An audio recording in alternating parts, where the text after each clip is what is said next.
I'd like to call this council in budget committee meeting to order. Before we proceed, I want to acknowledge that the land upon which we are gathered is the traditional territory of the Haudenosaunee, the Adirondack, and the Anishinaabe people. We are the beneficiaries of ancient agreements, such as the dish with one spoon between the Anishinaabe and the Haudenosaunee, who agreed to share the abundance of the land through peace, friendship, and mutual respect. The two-row wampum, by which the Haudenosaunee welcomed the settlers and agreed to share the land in mutual respect, and the Treaty of Niagara, considered a fundamental document by First Nations in all future relations and treaties with the British. We recognize that we have a responsibility to be stewards of the land in cooperation and collaboration with the Indigenous peoples, not only for one generation, but for all generations to come. We understand that we have an obligation to learn the lessons of our history, educate ourselves about the experiences of the Indigenous people, and seek opportunities to heal the wounds that will result in reconciliation with our Indigenous sisters and brothers. Many First Nations, Métis, and Innu people live and work in Fort Erie. We stand with all Indigenous people, past and present, in promoting the wise stewardship of the lands on which we live. We have the good fortune to live in a land of such abundance, diversity, and beauty. Let us be vigilant in protecting Turtle Island. Madam Clerk, the roll call, please. All members of council are present. Mayor Redekop. Thank you. Just one brief announcement. There is an addendum, and that relates to a memo that was attached to, oops, sorry, that's for the special, that's the next meeting. So there is no addendum, there's just a brief announcement. This morning, we raised the Wrapped in Courage flag, which brings awareness to the International Day for the Elimination of Violence Against Women, a day that falls during Women Abuse Prevention Month in Ontario and launches the internationally recognized 16 Days of Activism Against Gender-Based Violence.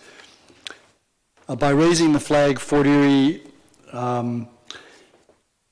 shows our commitment to taking action to respond to the high rates of gender-based violence that impact our community and communities across Ontario. And just last year, the Ontario Association of Interval and Transition Houses, which reports on the number of women and children who are killed in this province as a result of domestic violence, reported that 62 Ontarians were killed. Each of these women and children represents a life cut short, families torn apart, and communities left grieving. So we will be flying this flag throughout the 16 days, and we look forward to a day when domestic violence, when intimate partner violence is no longer a part of our society. Okay. Are there any declarations of pecuniary interest? I don't see any, so I'm going to hand the chair over to the Chair of Corporate Services, Councillor Flagg. Thank you, Your Worship. I will recognize Jonathan Jansen, Director of Corporate Services, for his presentation. Thank you. Good evening, everyone. This is our first budget meeting for 2025 budget, so it's a great night to start on that. The planning report that predates this tonight was brought forward on October 7th, so there was some background and guidance for the whole for the whole budget process at that point. The reports and appendices with some of the details and all of the capital budget program are available on the town's website through the eScribe. There's a link through the budget page on the website through to the eScribe listing of reports under CBC 01. And really we do view this night as a very much a large reflection on Mayor and Council's strategic and core responsibilities with the town.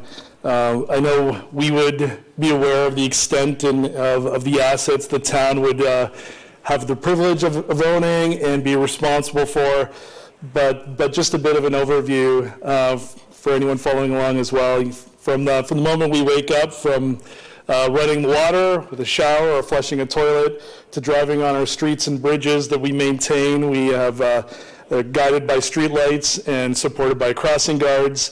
The roads remain plowed and safe during storms with drainage systems extensively, particularly in Fort Erie, with a lot of municipal drainage. We enjoy walking trails, beaches, parks, children enjoying playgrounds, individuals of all ages gathering in arenas.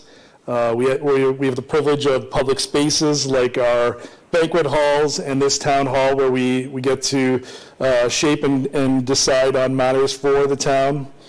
We have the protection and comfort of nearby fire stations and their equipment. And we, as our community evolves and grows, we're embracing new technologies, whether through expanded connectivity for our staff and with data, or with new electric chargers, new this year, or with the ways we support growth with subdivisions and beyond.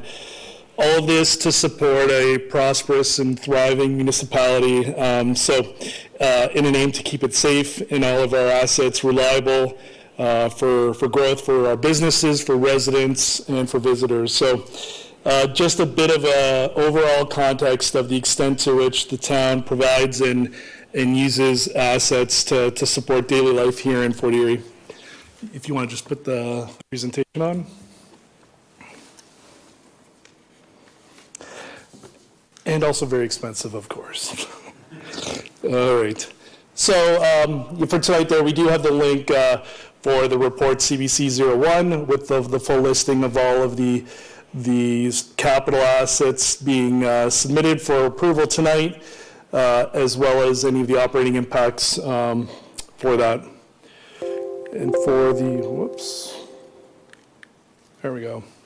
For the agenda, we'll just look at some of the background. Our assets, of course, part of lots of ongoing study through master plans and so on. We'll look at highlights of the program and how that's all financed.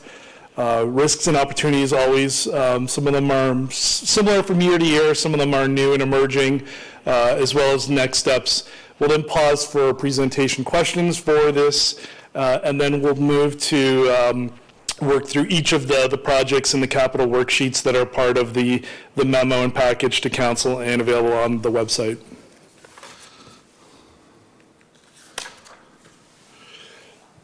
So we won't deal with each of these in great detail necessarily, but certainly council, again, the corporate strategic plan does set out many objectives and priorities for the town. We do have some projects that are coming forward from having been presented during the year to council and referred to the budget for deliberations. We'll reference those where we can in the project worksheets. And then to appreciate, as with all of our budgets really, that it is a year-round process of planning, approving, executing, and evaluating.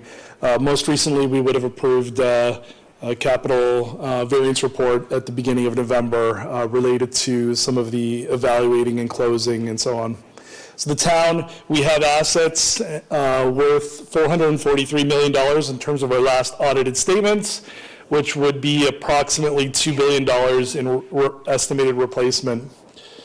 And then just a number of factors there in terms of other inputs that every year go into decisions on timing and the extent to which we're bringing the program forward. Of note to reduce as well not only maintaining the services that I was talking about, but reducing the risk and cost to taxpayers and ratepayers in the town. Here's some links if anyone wants to look at other detail that does support the budget, whether a budget policy itself, reserve policy. We're fortunate to have many capital and operating discretionary reserves that support what we do here at the town.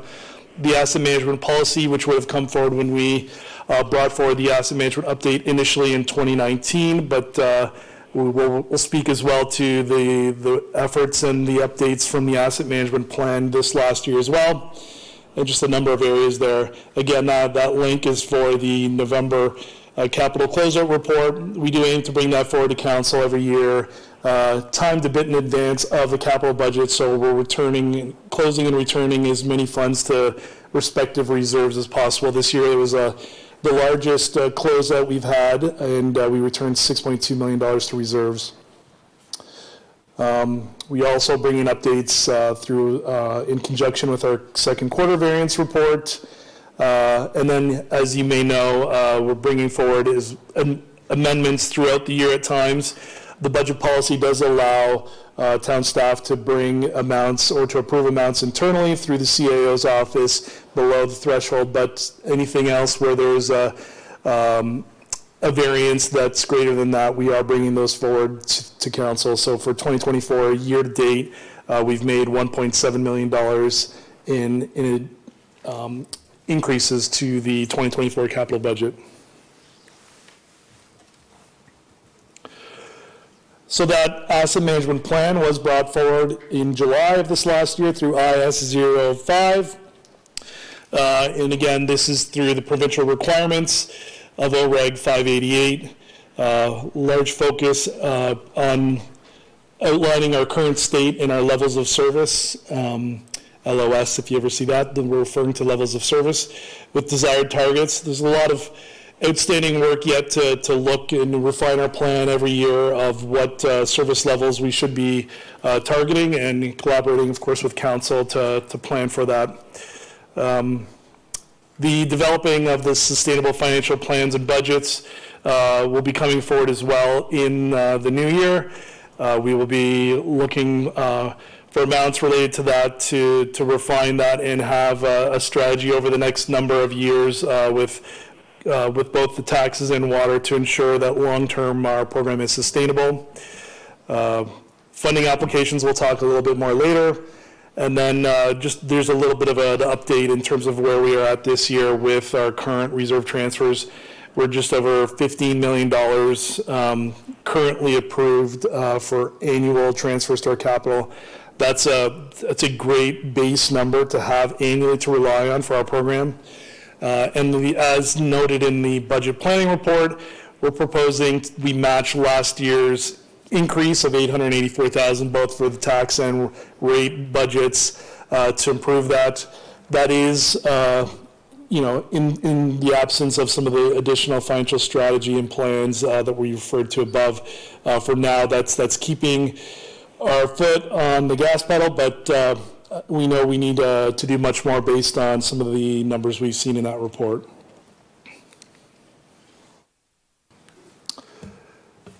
More plans referenced here. The largest one I'll reference is earlier this year, and even more recently, we did approve the town's DC or development charge study, which guides all new growth and asset development, takes a look at what costs are eligible to be funded through developers with that charge mechanism. As you know, there were many changes in the last number of years, particularly this year with the provincial government making changes to what can or should be included with the DCs as well. With our assets, so we initially the scope before 2024 was our 5 core assets, which are the top 5 there: bridges and culverts, roads, storm, waste, and water. So that's now been expanded as required in the province to include all town or all municipal assets. So including their fire and emergency services, facilities, fleet, parks and cemeteries, our information technology, our digital services, as well. The town did undertake a natural asset inventory in partnership with the Niagara Peninsula Conservation Authority. This is an overview then of where we stand in relation to, particularly when we focus on the larger numbers in the bottom half of where we are at with asset condition by category. And the next graph actually shows in particular some of the overall condition. In this case, we are, the town 40 area of assets are in at least a fair condition for approximately 67% of assets. So that again underscores the issue of the red and the orange sections there, where they are either in poor or very poor condition.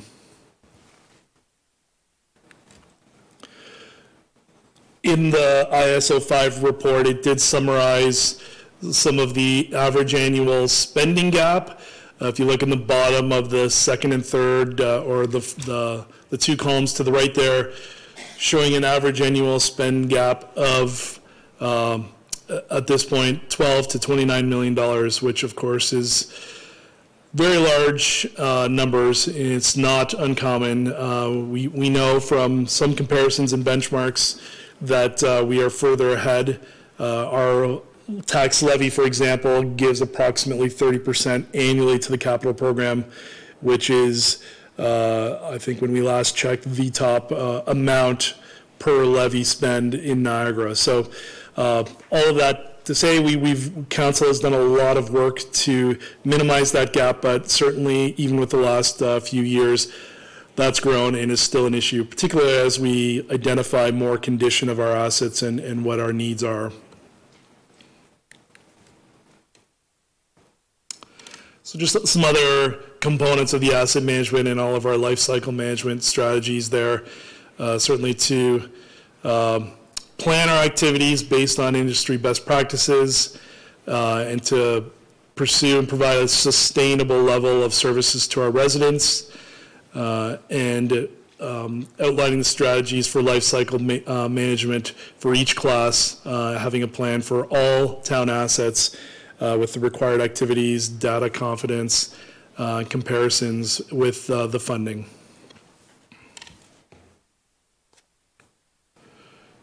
Here we have the breakdown of the proposed 2025 program, $26 million or 66 projects. It's just last year's budget. Around this time, we were proposing a budget of $27.2 million, so just slightly smaller in scope, particularly with increasing costs. But here you can see, both in the graph and the breakdown to the right, the components by amount and by percentage, with the largest being our roads, bridges, and sidewalks. And this is broken down in Table 1 of the report as well. And this is for both levy and rate-supported assets. Levy would be at about 66% of the total, and rate-supported would be 34%. So we compare both existing, which we're focused on maintaining and sustaining our existing assets compared to growth assets. So for our existing, that is the largest share at just over 19 million or 74%. And here you can see some of the larger components. You'll notice with a couple of these, they're also on the next slide because there's also new components to some of these upgrades that would go beyond what replacement would be considered. But the largest two, both around $3 million for Thunder Bay Road upgrades and the Walden Boulevard upgrades. The wastewater trenchless repair program is a bit of a consolidation of the last few years where we did close with the capital variance report some programs to now repurpose or represent that for going forward. As well, the road resurfacing program at just over 10% or $2 million. That's an expanded program this year as well. Typically, it's been in the $1.3 to $1.5 million the last few years, but it's been expanded thanks in part to the Ontario Community Infrastructure Fund announcement funding we received. So for growth assets, again, there's a component of the Thunder Bay Road upgrade that it would be new. That's 20% of all the new asset listings, 1.4 million. And then again, some of those other components there. So on the financing side, far and away at 67%. Most of what we do, again, back to the 30% alone from the levy, is using our stable and dependable reserve contributions to fund all of our asset program. So that's 67%. Certainly, our development charges is a key part as well to the extent that 26% of our program is for new assets. That's a key component of ensuring that development or growth pays for growth. Grants, that $2.6 million is the primarily, or I think is exclusively, the OSIF contribution. And then there are other contributions there as well that I'll get into a bit more. So the reserves, again, We have balances currently across all capital reserves, some lower and some healthier than others, when looking at the long term and the life cycle needs of 31 million. The contribution that I mentioned earlier, 15 million. And then just a note that the program shows inflationary increases, but it doesn't rely on those until they're approved in January for the levy at least. So the good news is that when you look at the total contributions to asset management needs, you can see across the bottom layer with those 4 lines the different types of components, but with the total actual contributions, we're moving from just over $10 million a year in 2018 to now just over $15 million in proposed for 2025. The target low, that's just updating now for this budget, that $12 million graph. So you can see that beyond what the annual funding is being contributed with over 15, when you layer on at least at the low end, that $12 million, that's what the funding need or target would be related to that.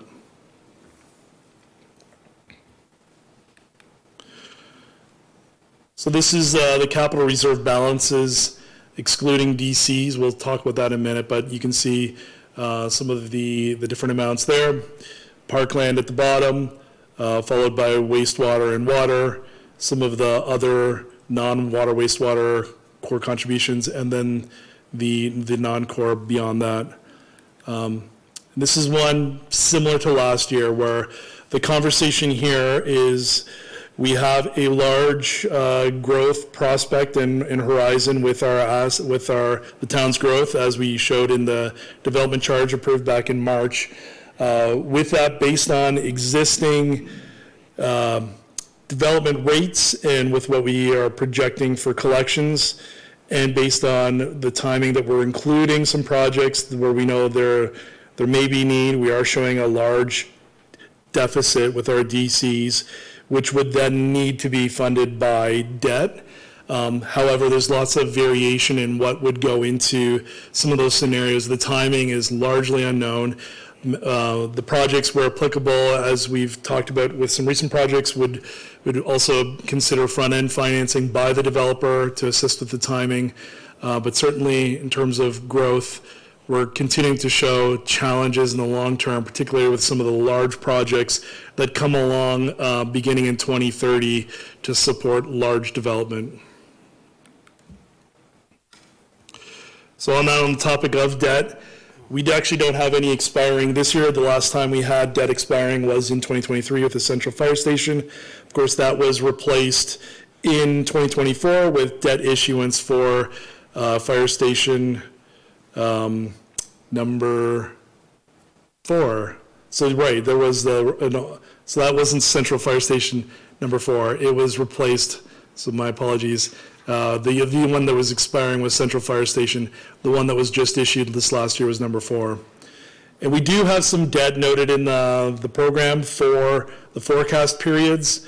It's discussed in more detail in the report. We do have just over $2 million noted for Point Dubanow Road reinstatement, reconstruction.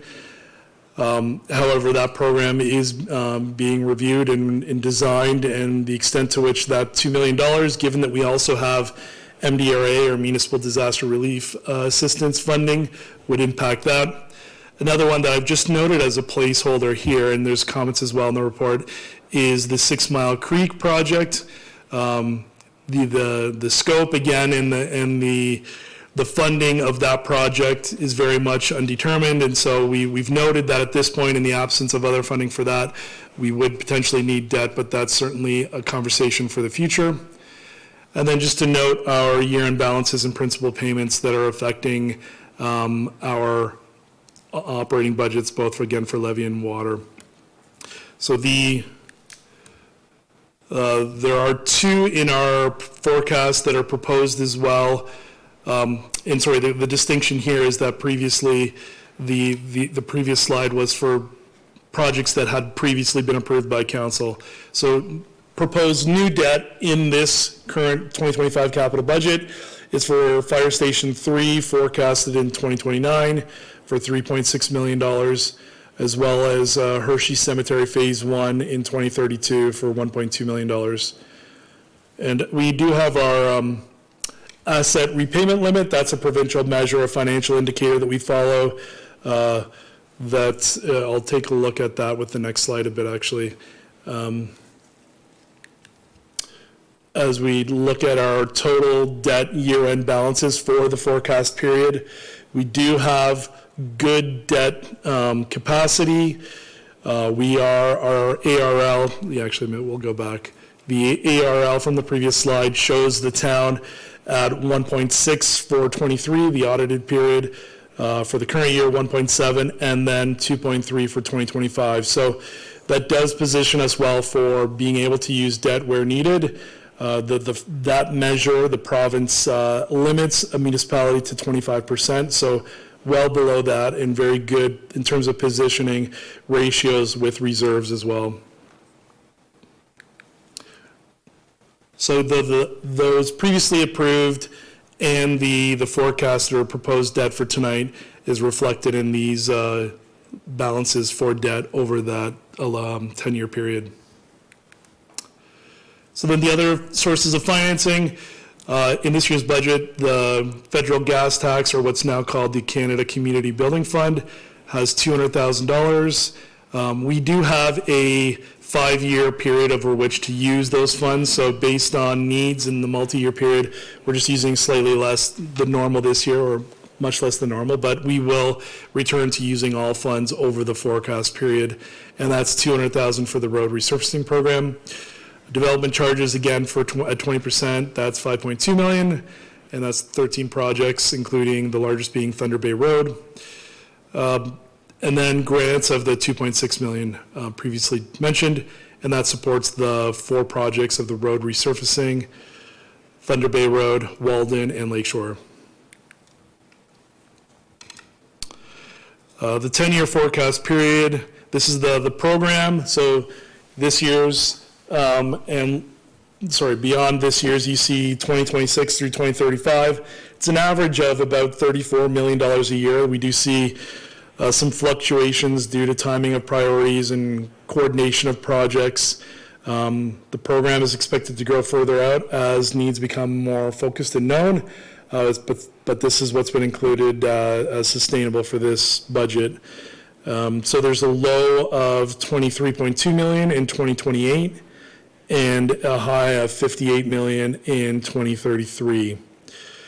And I'll just note too, the previous 5-year average, so 2019 to 2024, was an average approval of $25.6 million. So again, with this year being 26, it's a bit of a scaled back program in some ways, again, given the fact of increasing costs that we otherwise see.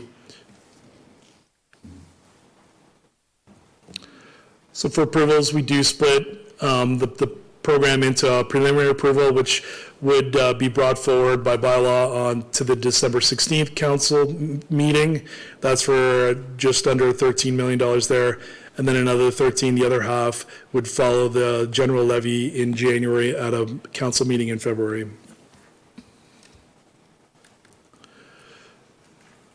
So there's, in preparing the 25 budget, it is the result of reviewing and addressing many of the threats and opportunities. So a main theme of having looked at the asset management plan this year would be top of list of the $12 to $29 million per year funding gap that was identified with that and will be refined. That's been exacerbated in the last number of years with inflation. Of course, we'll see on the opportunity side that inflation has settled, but we're continuing to see extra pressure on the construction side for projects. And there's a lot of related costs as we're bringing those programs forward with requirements for staffing and software. And again, there's the note there on the funding that's been suggested for 25. Growth demands, we have housing targets, immigration, labor markets, all those issues. We do have a lower than average operating impact from the program this year. That's in Appendix 3 to your report of about $118,000. We also noted in the report, just to have some sense of what new assets, how they impact our overall operating needs, and infrastructure services estimated $45,000 per year per kilometer for core infrastructure. So that'd be covering off all the maintenance and snow clearing and things of that nature for those assets, and $75,000 a year per hectare of parks. So, particularly as we're looking at the Parks and Open Space Master Plan and other plans that come forward, just trying to keep the related impacts of what we're approving front of mind. Debt we've talked about as an opportunity with our capacity. There are discussions in regional reports that are discussing some of the impacts regionally within the province, but certainly within the Niagara region, with access to debt and some limitations that they're starting to communicate to the lower tiers and as well to their council under IO, and IO there being Infrastructure Ontario. Again, the DCs, as we saw in the graph, and the need for debt. OSIP funding, we're very fortunate to have received a slight increase from last year, but that forecast, our reliance on that, we reduce every year by 15% due to unknown reliance on that. And then we have noted in each of the last few years some climate impacts. We have established a climate change reserve as well for the town for various needs, but the Financial Accountability Office of Ontario has noted just some layering on of costs and expenses related to climate impacts in Ontario. I just want to summarize too some of the risks that AMO, the Association of Municipalities of Ontario, have communicated and documented. Municipalities face increasingly complex challenges without the financial tools to solve them. Property taxpayers, including people on fixed incomes and struggling small businesses, cannot afford to subsidize income redistribution, investment for those most in need, and significant capital investments. So they're taking a few of these key summary or conclusions, and they're doing a number of advocacy areas to help address that within Ontario. And the last bullet there, just to note, AMO with that is calling on the provincial government to sit down with municipalities and work together on a joint review of municipal finance, including a detailed analysis of Ontario infrastructure investment and service delivery needs. So, while we are fortunate to have the OSIP funding of $2.6 million, as you've seen in our our asset management plan, there's a much larger ongoing issue within Ontario that needs to be addressed. And then opportunities as well. So we will be looking at all options with the levels of service that we do provide, with the number and the extent and the access of assets. Our upcoming master plans, like again the Parks and Open Space Master Plan, will help to refine those needs. We do advocate wherever we can for grant funding.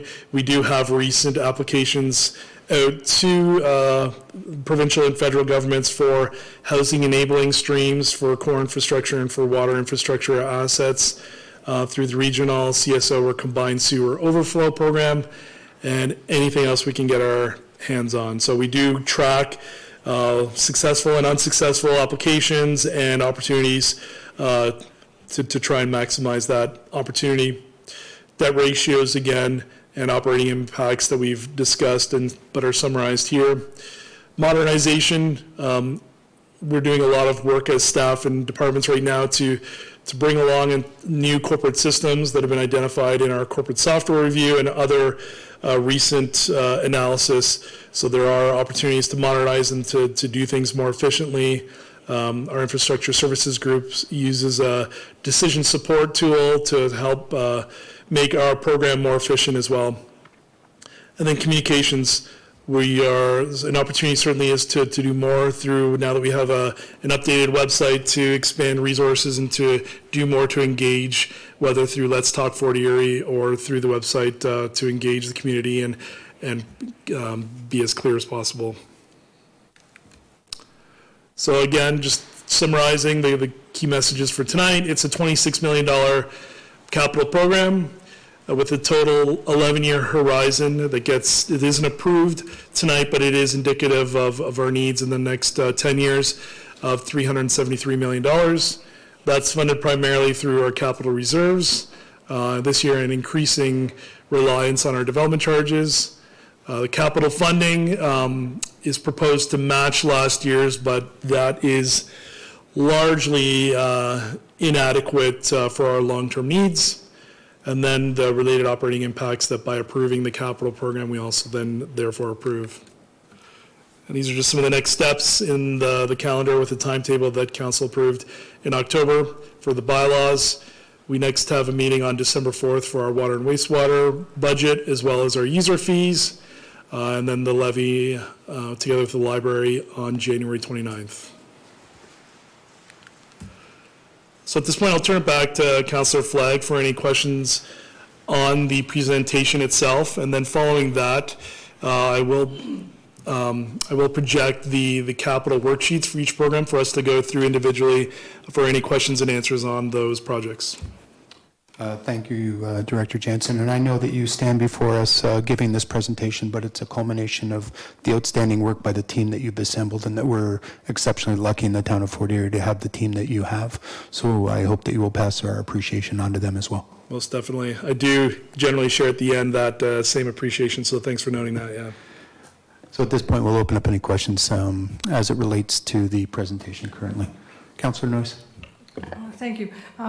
In regards to the $6.2 million that we returned to reserves because it was money not spent, is that incorporated in the $31 million of the capital reserves? Yes, it is. Okay, thank you. Other questions? Your worship. Thank you very much for the presentation and the detailed information that you've provided to us. I had some questions relative to primarily the development charges, the asset management plan and how that's funded, and the amount of debt that's being projected in the development charges envelope, which is money that's generated so that growth will pay for growth. And if we're borrowing money, that creates challenges. You've indicated that the budget impacts are included in the capital sheets. Those are the operating budget impacts. What about the capital or the asset management plan impacts? Because every time we build an asset, we're paying for that asset, but we then have to account for its long-term revitalization. That's right, through the chair. We've been fortunate to have a policy for a number of years where if we are approving new capital, we will then approve the related operating impacts. So we have a breakdown in Appendix 3 that shows all of the related amortization. So if we're approving a new $1 million asset that has a 10-year life, then therefore we require or recommend a $100,000 a year contribution so that in year 10 we will have that plus the inflationary increases we would request in the interim as well. So we are, this year in Appendix 3, it's just around $22,600 for the amortization or the life cycle replacement needs, and it's just in wastewater this year. So that's the only life cycle replacement request being made. So if I might, Chair. So the report indicates that the overall operating impacts for 2025 is $117,000, which is down from 2024, which was $264,000. But with 20 out of the 26 million, I'm not exactly sure how much relates specifically to hard infrastructure, but a fair bit of it does. So every road that's repaired or reconstructed is going to have some long-term financial impacts, is it not? Right. So we would say as part of the existing $15 million per year, for any existing assets, that would be part of our annual contribution. So when we're giving an extra $884,000 this year on top of our base previous $14 million approximately contribution, any existing asset should have an allocation that's within that $15 million contribution. It's when we're adding on assets that we want to make sure that we're not only increasing the the annual amounts to 15 million to pay for existing assets. But if it's a new asset we're committing to, we're then also adding, separate from the inflationary amount, an additional contribution to help pay for anything new. So we would just say that if it's an existing asset, it's part of the $15 million a year that we're giving right now. So the asset base is increasing, but the amount of money that we're allocating is increasing only an increment. You mentioned 885,000. This year, we're increasing year over year from approximately $14 to $15 million for existing assets. In the year over year, it's about just over a 6% increase. So that's to account for inflation on existing assets. The only assets we have that are new that are driving up an amount beyond that $15 million is in Appendix 3, and I think it's just $22,000. So the idea would be is when you look at the core, our asset management gap in the asset management plan, the 12 or the $29 million, whichever one that might be, the existing asset gaps are already identified. We're not asking for additional amounts other than inflation for those. So I'm not sure that I follow that, but could you turn to slide 19?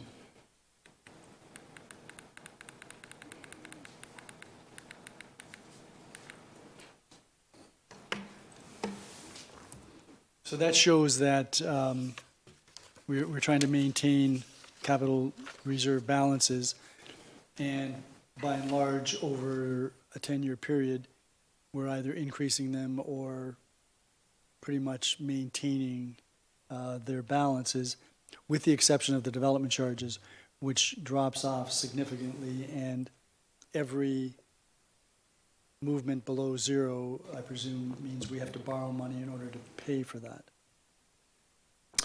Yeah, that's right.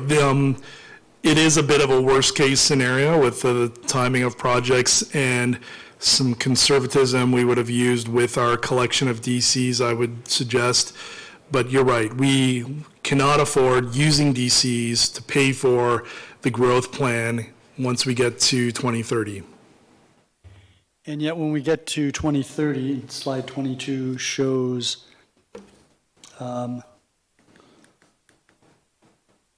not slide 22, it's actually slide 24. So that shows in 2030 and in 2033, there are mammoth expenditures for wastewater. And so looking at the charts that you provided to us, or the tables that outline the reserve balances as an example, we know that in 2030, I think it's 2030, we're going to be incurring $31 million in capital expenditures on a reserve that starts with 3 million, gets bulked up by 8 million. So we end up with $19 million in debt in the development charge reserve fund, which means we have to borrow money. And when we say we, I presume that means the general taxpayer. Yes, that's right. And that debt will be replenished ideally through more development charges? That's right. We currently have two other similar DC-funded debt items on our balance sheet. But then if we're borrowing, correct me if I'm wrong, but if we're borrowing money on development charges and then we're looking towards the future development charges to replenish that, we'd have to have enough growth then to cover future development charge obligations for all of the infrastructure. And then we get to 2033 and we have another large infusion of expenditures for development charges, which I presume is going to exacerbate that debt. We don't, our tables don't go to 2033, I don't think. So do we know what the situation with the development charges will be projected in 2033 if all these projects are undertaken? Yeah, we've included, sorry, are you referring to the fact that the graph kind of cuts off at that point? So we have the list every year for what the capital projects are going to be. But I think the last, oh yeah, so we have one for 2033, but in terms of reserve funds, we don't have any data beyond 2030. Right, the annual reserve program in the memo package does go to, right, we've given just in the package reserve estimates for, is it 3 or 5 years? I think it goes to 2030, so it'd be Right. 5 or 6 years. In 2030, the major capital project is something called the Arcadia Street Sewage Pumping Station, $17 million. So more than half of the projected $31 million in expenditures that year from development charges. That money gets spent, I presume, if it's necessary. In other words, if there isn't development that requires that to be spent then, that project would be deferred? That would be a discussion amongst staff with the developer in terms of what the drivers are. In recent discussions, we have had developer-driven projects be front-end financed by the developer. The scale of that project is quite large, and it would probably require more of leadership on the town side, but that would be a discussion at that point. We include forecasting for the 10 years beyond the program just to identify trends in terms of knowing, how any one of those projects would be approached. I don't have a lot more background to say for that project in particular what the drivers might be. Okay, Others and then may. When we get to the report, Chair, I'll ask the Director of Infrastructure Services about that and about the projects for 2033 that would be driving the development charges. So this is, so we're in a position where we could be compelled to build infrastructure out of sync with what our plan is as well. We've had an example of that recently with Helena Street. Yeah, that is right. And, I would just caution with some of the numbers we've shown, the collection rates could be vastly different given development rates, the costs, of course, themselves. So it is difficult to project even at this point, 6 years down the road for that. But yeah, you're right. Do we have the ability to say at a point that we're not prepared to incur significant debt for a project because we don't think it's financially prudent? Yes, we would.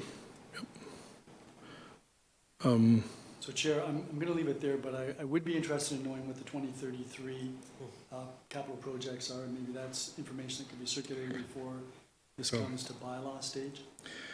And I would just maybe note too, so right now, the recent provincial legislation changed DC study requirements from every 5 years to every 10 years.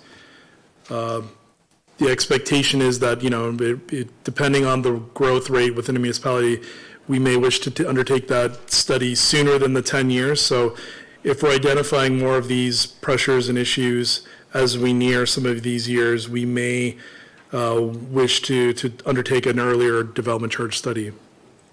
And I had one other question, and it relates to slide 26, if we could go to that. So under growth demands, that $118,000, that's the anticipated operating impact for this year.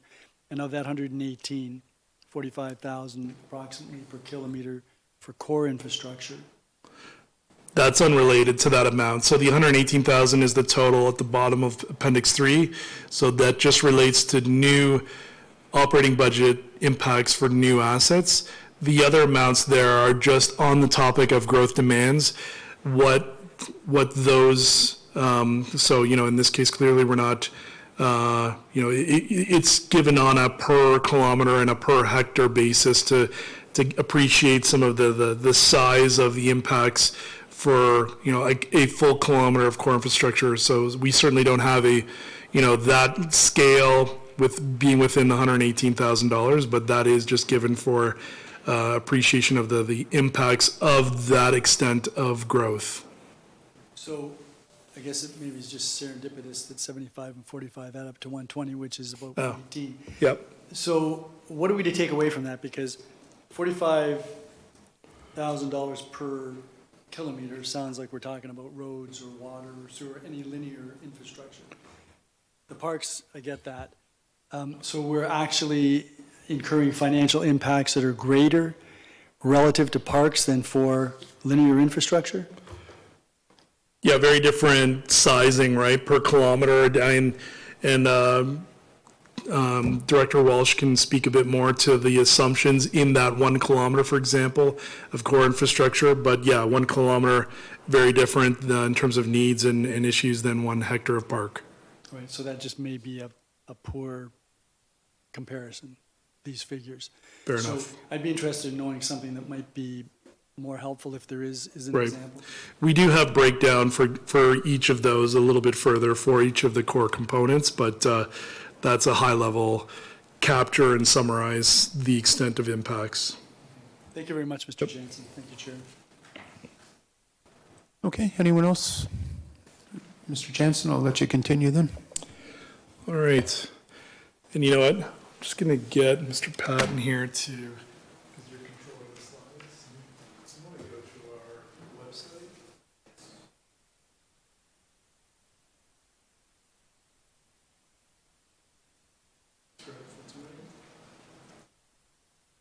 Send a quick link. I have it on my device here, but we have Cole thankfully running the presentation, so I'll just make sure he can bring it up. But for those of you that are following along, we're going to go to the eScribe agenda site and be working through the memo link on that page, beginning on page beginning on page 4 or page 9 of 210 of the PDF.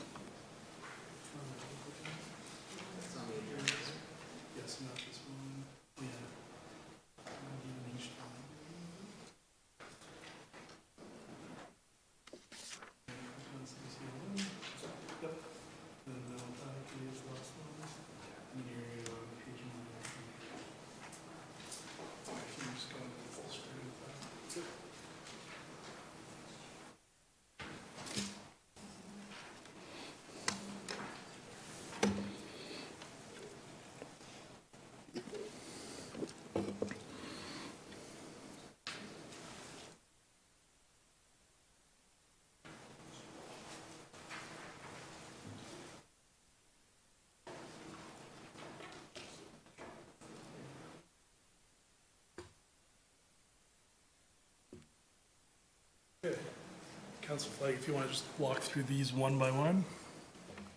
I think that's probably easiest, if that's good with you.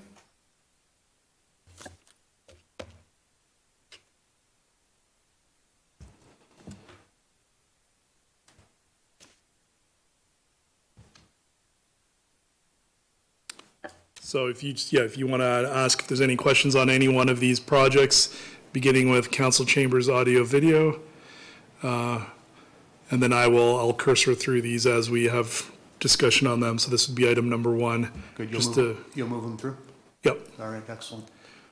So each of these, just for a little bit more information, each of these would be structured where there's a project title and description that summarizes the amount and the funding source, a need for the project with supporting information, the budget by year. Sometimes there'll be multi-year where it's a larger construction project that may be design in year 1 and construction in year 2 or 3 with the totals on the right.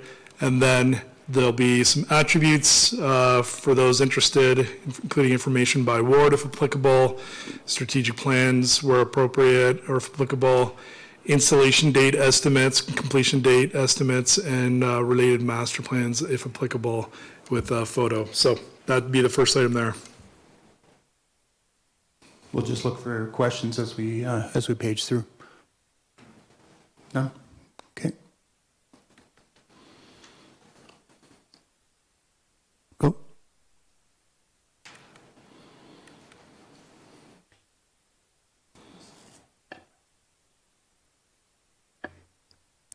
You okay with this, or do you want to sit while you do it?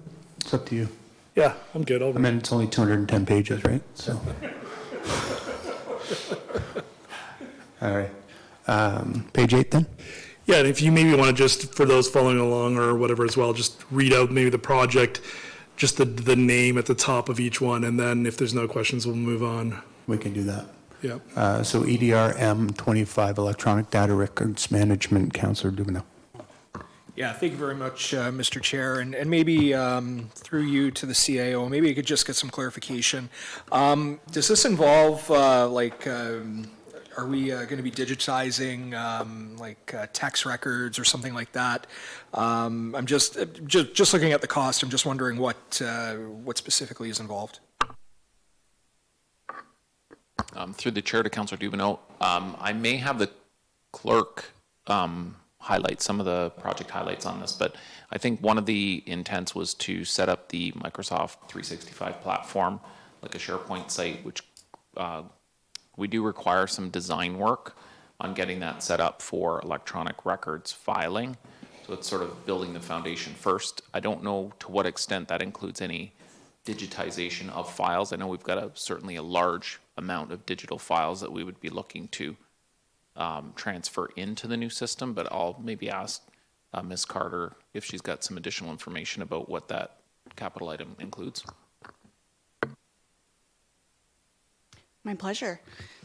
So as background, the Clerk's Department has been focusing a lot of energy on organizing and categorizing a lot of our current electronic documents. And with the launch of Microsoft 365, we're hoping to also launch SharePoint as our records repository system so that it can be better used across the town, across departments, better sharing, better data organization, quicker searching functions. I could go on, but yes, it's very exciting to me. Any further questions, maybe details? So currently we do have a lot of tax records electronic. This would just help us build in retention periods so that we can better manage these things. So, I mean, tax rolls are permanent records, but it would just help us identify that retention in the background, make yearly destruction a little easier year to year. Anything further? Good. Okay, thank you. 25 IT computer hardware. No, page 11, 12. Phone replacements on page 12. Seeing none. Server infrastructure replacement, page 14. Good. Digital heritage display in the Leisureplex, page 16. Yep, Your Worship. Yeah, so there's a reference to operating impacts, including hiring a consultant. Would that be something that would be happening on an ongoing basis? Through you, Chair, yeah, that's been identified as an annual estimated cost of $5,000. Worship. This says 10. So when you look at the top of page 17 of the package, there's casual wages of $5,000 per year and $1,000 for amortization. I see. Okay, thank you. Okay, any other questions? Seeing none. So page 19, park accessibility improvements. None? Page 22, neighborhood park enhancements. Good, thank you. On page 25, Ferndale spray pad replacement. Councillor Noyes. I see in this thing that it's not scheduled. It was scheduled for 2028, and now we want to move it to 2025 at a cost of over $500,000, almost $700,000 if you add the two together. I don't know why we would be and I read the explanation here. I don't know why we would be replacing something that still appears to be functional, and we expect it to be functional for at least another 3 years.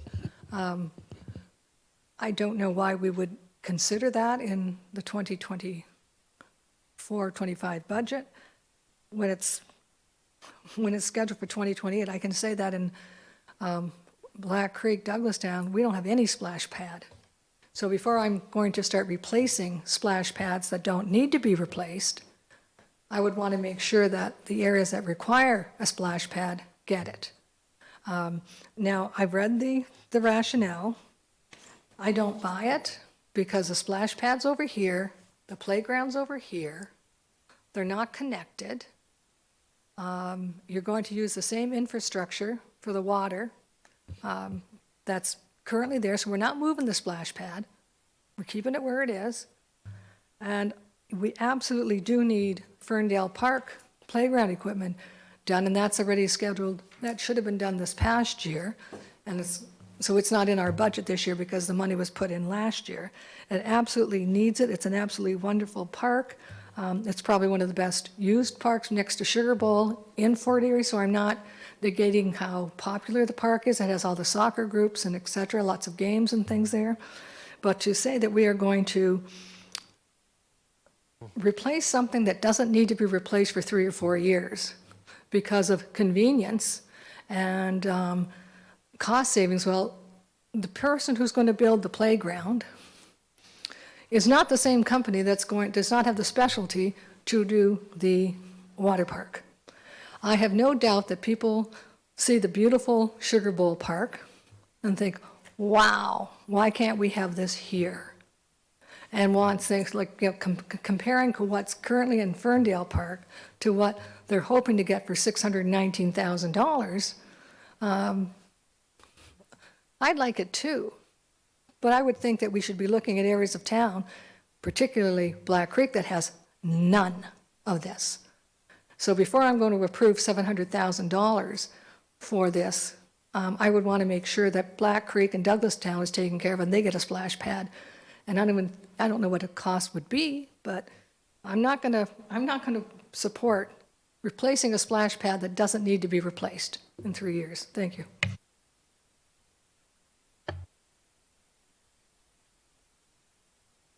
Sorry, we'll start with Councillor Christensen. I had essentially identified the same, so I want to make a statement that I identified exactly the same concerns as Councillor Noyes has just expressed. Thank you. Councillor Dubanow. Yeah, thank you very much, Mr. Chair. I'm wondering if maybe, because I see the rationale here and I understand a little bit about economies of scale, and I know when we did the Sugar Bowl project, it was a single consultant and a kind of a single group that we kind of all put together as one project. I'm just wondering maybe, because we're doing this in the hopes of saving taxpayers money down the road, I'm just wondering if maybe Mr. Jansen or perhaps maybe even someone from the planning and development side might be able to highlight just what kind of savings we're looking at for taxpayers if we do this as a single project, rather than doing the playground equipment first and then waiting only 2 years and then doing the splash pad right after. Director, I'll toss that to you, and if you want to deflect it, you can. Okay. I wouldn't have any information about the economies of scale kind of type savings with doing it together. I certainly think there's an element of that involved. But the Parkland Reserve, we did show in the presentation, that's the primary source is through the Parkland Reserve. With our projections, that is healthy enough to sustain that. So really, financially, in terms of benefits to deferring, the main issue is building slightly some of our reserves with additional interest and investment income, but there's not a major funding consideration that would be a benefit in that regard. So just to touch on that, so we already have the money set aside in reserves for this project. It's just a question of when we essentially decide when we're going to do it, if you will.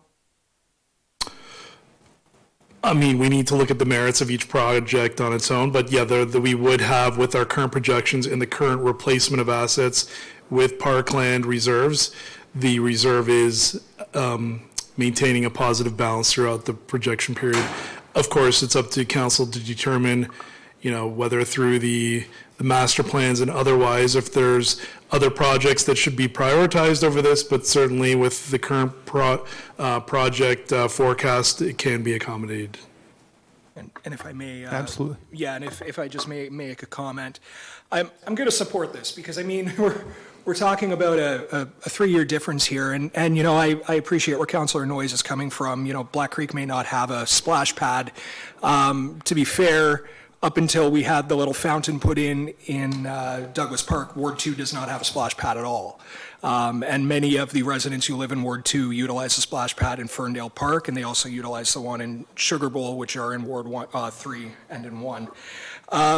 I'm not sure we could actually get together the necessary focus groups, put together the plan, put it out to tender to actually get a splash pad constructed in another part of the municipality, let alone, determining where it would go. And of course, all the battles of where and how and, all that would occur in light of even my earlier comment about there not being one in Ward 2. So I'm going to support this. I think it's a fair request to look for synergies. As much as I hate that word, I think it applies in this situation, to combine, work when we can. That's what we did with the Sugar Bowl Park. We replaced the playground equipment. We replaced everything all at once. I think it was a really good project. I think it was a really good way of doing it. And if we can do something similar for Ferndale Park, maybe if there's a little bit of savings, we can do that into a better final product. I don't know. I'll leave that for staff. But I am going to support this because my feeling is, we're talking about a 3-year difference here. The playground equipment needs to be done. Makes sense to do the splash pad at the same time. That's just my thought. Thank you very much, Mr. Chair. You're welcome, Your Worship. Just to follow up on Councillor Noyes' comments, so we know that there's been growth in Douglastown, and we know that there's projected more growth, and I see that we're being asked to approve road improvements on Black Creek Road because of the Spring Creek Estates. And so I'm wondering, there is a park that has been constructed recently. Is there a plan for a splash pad in Douglastown?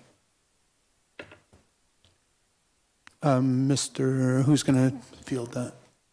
Yeah, perfect. Through you, Chair, to Mayor Redekop. No, we don't have plan for a splash pad in Douglastown.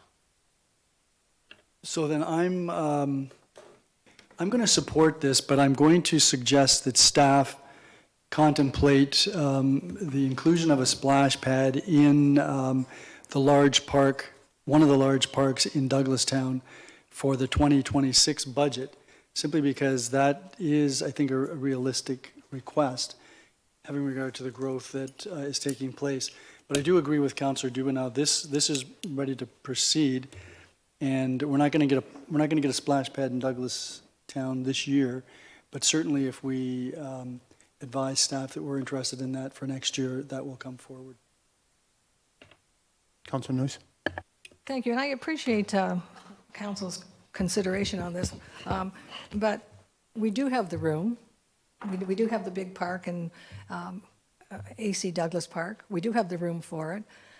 The exact same excuse can be used that the playground at AC Douglas was supposed to be replaced this past year. And by the way, it's, I think, 5 years or 6 years past when it should have been replaced, and it has been replaced. And again, I'm not saying if it needs to be replaced, it should be replaced. I still want to spend the $190,000, but I think there's parts of the park that are still in good condition and good functional use.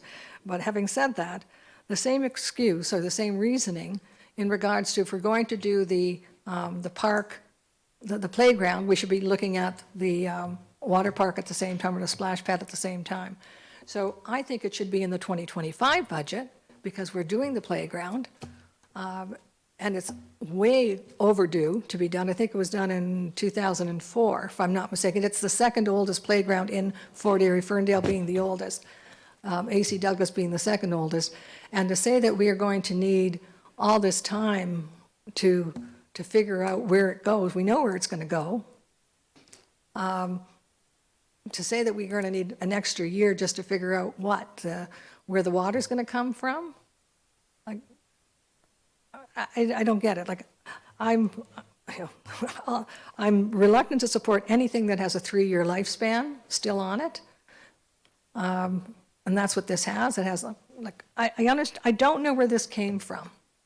I don't know where this came from when I read the Parks and Open Space Master Plan. I don't see where it's saying that this park is no longer, this particular splash pad is no longer functional.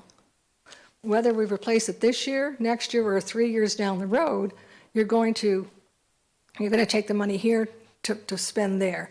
To say that we've already anticipated this price, well, yeah, it's in reserve somewhere, but we could take that same money and put it someplace else. It's not earmarked for this, other than like every year there's certain amounts of money put aside for it. We do not have $680,000 earmarked for this park in last year's budget. It wasn't there.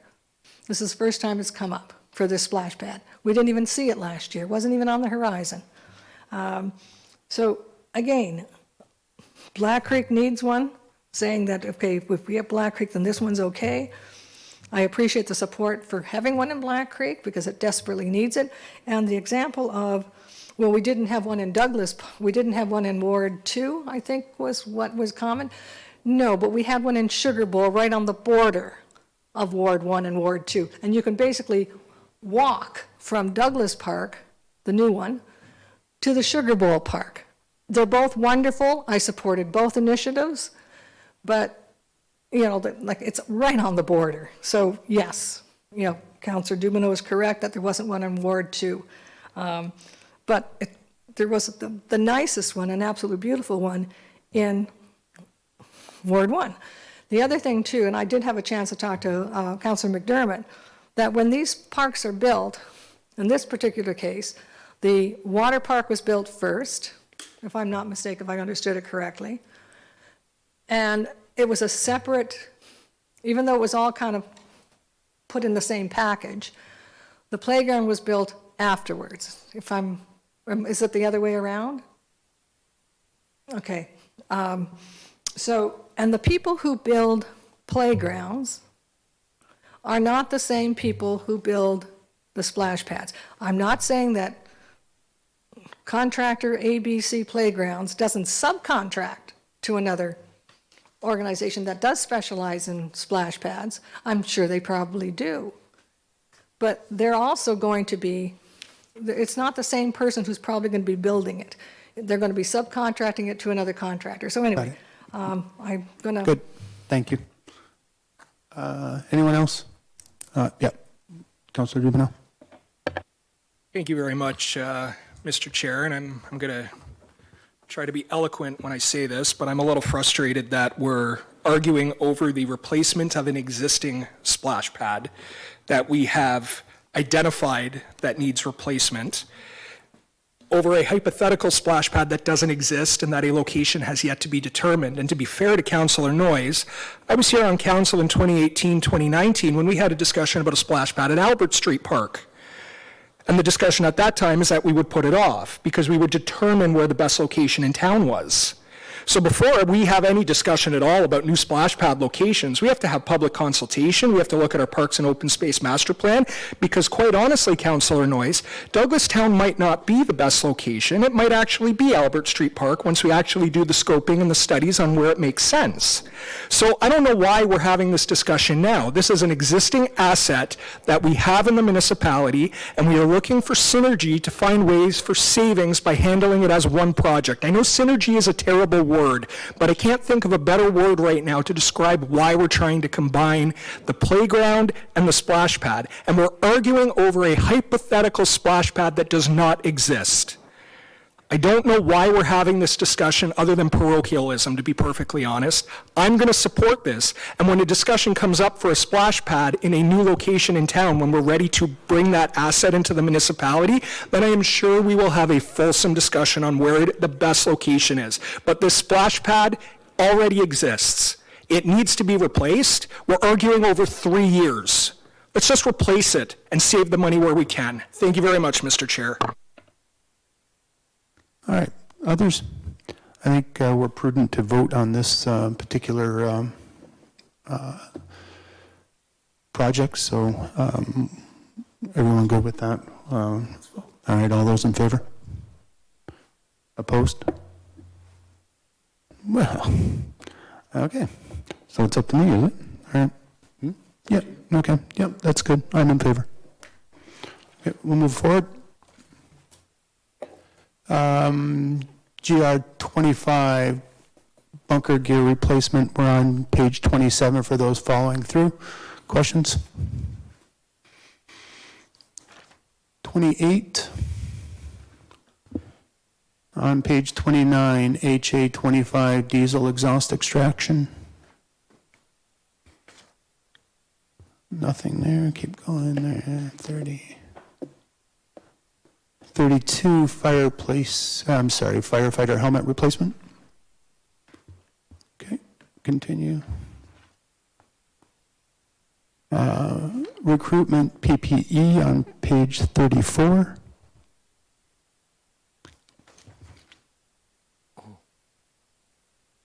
I think we're good to go there. Okay, thermal imaging cameras on page 36. Continue on there.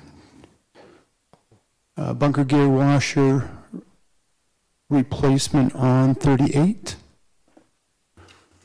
Okay, keep going there. King Street to Garrison Road, L1C on page 40. Your worship. Yeah, can I just get clarification? It says King Street to Garrison Road, but then the map shows it stopping just at the end of Albany when it hits Legion Way. So is it going to be all the way to Garrison Road? Director Walsh? Through you, Mr. Chair, to the mayor, the map is correct. Legion Way is in good condition and already urbanized. So is there, so if it turned out that there was a need to do resurfacing, that could be done? Absolutely. Okay, thank you. Other questions? Okay. Black Creek Road upgrade, Lawrence Avenue to Westbrook on page 43. Your worship. So I just had a question with respect to the timing, and there's a reference to Spring Creek Estates. I don't know what the timing for that project to proceed, but I presume that this road work is being done in contemplation of that development proceeding, although there is other development to the, I guess it'd be the south of Black Creek Road. So can I have a comment on that? Mr. Welsh? Yeah, through you, Mr. Chair. So the project is contemplated to service Spring Creek Estates, excuse me. The budgetary request for 2025 is the engineering fees, the design. The forecast for construction is next year. The construction will be done, I believe, by the contractor or by the developer in conjunction with Spring Creek Estates itself. It is an estimate right now. If we don't get a bill from the developer or the engineer, we don't pay it. So this and the next project would really be dependent upon the development proceeding? Correct. Okay, thank you. Other questions? Okay. Black Creek Road upgrade, Westbrook Avenue to River Trail on page 45.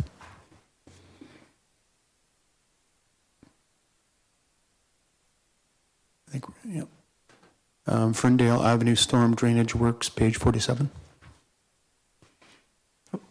Councillor Dubanow? Yeah, thank you very much, Mr. Chair. Just a quick question. There was, I believe there was a reference here to a semi-urban cross-section. Yeah, from Phillips to Dominion Road is a semi-urban standard. So my understanding is that wouldn't have curb and gutter, but we would still have underground stormwater facilities. Is that correct? Director Welsh? That's correct. Thank you. Your worship. So why is that? Why wouldn't this be fully urbanized? Director Walsh? Mr. Chair, through the years, and it predates my time here, which exceeds 11 years now, a decision was made at one point that the Crescent Park area, all the reconstructions in there, would be on a semi-urban basis. I'm not sure what the reasoning is, but to fully urbanize it to curb and gutter, we're probably looking at another, in today's dollars, another $750,000 a kilometer or so. My professional opinion is the works that have occurred so far, Lakeside, Daytona, a couple other streets, work very well.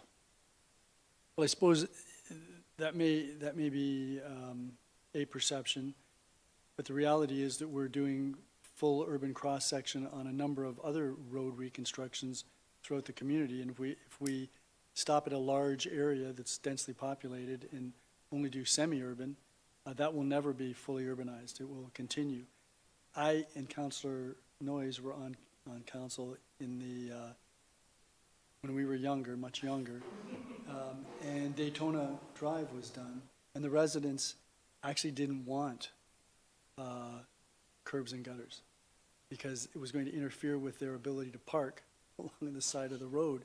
And so that's how we got a semi-urban cross-section. And maybe the staff at the time saw the opportunity to perpetuate that throughout Crescent Park. It's, I think it's an issue that needs to be revisited. I'm going to support this because that road does need to be reconstructed. But my other question related to the fact that this explanation says that the water main is high risk, and it's a high risk asset for failure due to age, material, and condition. And I think there was something else referred to here as being high risk. So why would we be putting off reconstruction for 2 years? Director Walsh? Through you, Mr. Chair, that's a realistic estimate of the time it's going to take to design this job. It's going to take all of 25 and 26 to design it? The manager of engineering, Mr. Chair, has a schedule worked out. We do have limited resources in terms of project management. It's going to take at least a year, probably a year and a quarter, year and a half to design it. By the time we issue RFPs for consulting, et cetera.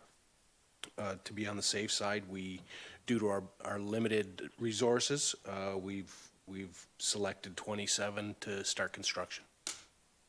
Okay, so I'm going to support this, but I'm also going to be finding ways that we might be able to move this forward before 2027. And I'll rely upon staff on that. Thanks, Chair. You're welcome. Further comments? Okay, we'll continue. Director Jensen, thank you. Excess soil bins on page 49 for those following along. We'll continue. Thunder Bay Road upgrade, Burley Road to Prospect Point on page 52. Moving on. Walden Boulevard upgrade, page 54, Councillor Dubanow. Yeah, thank you very much, Mr. Chair, and I also will convey my appreciation from the residents who live in that area. This has been on their radar for quite some time, and if you've heard some of the phone calls I've received and some of the frustration about this, you'd understand how happy we are all to see this. Quick question I had, though, just perhaps the director, maybe he could take it as for information, or he might have some other thoughts. Walden Boulevard is used as a cut-through route between Concession and Garrison Road to avoid the traffic lights out in front of Sobeys. And from my time knowing the neighborhood when my store was there, and from residents who I've talked with in the neighborhood, I wouldn't say it's super heavily traveled, but speeding and we've had unfortunately some injuries and even pedestrians who have been hit and killed on that street. And I'm just wondering if we have any opportunity during reconstruction maybe to look at maybe some traffic calming or some traffic mitigation measures. Just wondering, I'm not expecting an answer tonight, but maybe if the director can give me a nod or to say something, then maybe we can go from there, just as a thought. Director Walsh, are you nodding? Mr. Chair, we'll take that under advisement right now. I know the consultant for this has just come on board in the last few months. They're still looking at a number of issues. Excellent. I'm good. Thank Councillor you. Noyes. I see that the estimated money, the components, whatever, but we're hoping that we're going to get 73% funded from the province. So how sure are we, or where we kind of stand on when we will know yay or nay in regards to that? Director Jansen or Director Walsh? Mr. Chair, we have applied for the grant on that. We have applied once already, unsuccessfully, for this project for a different phase. We were for the same phase, a different phase of the grant program. We were encouraged by the grant issuers to reapply, modify some verbiage within the application, and it would be looked at favorably.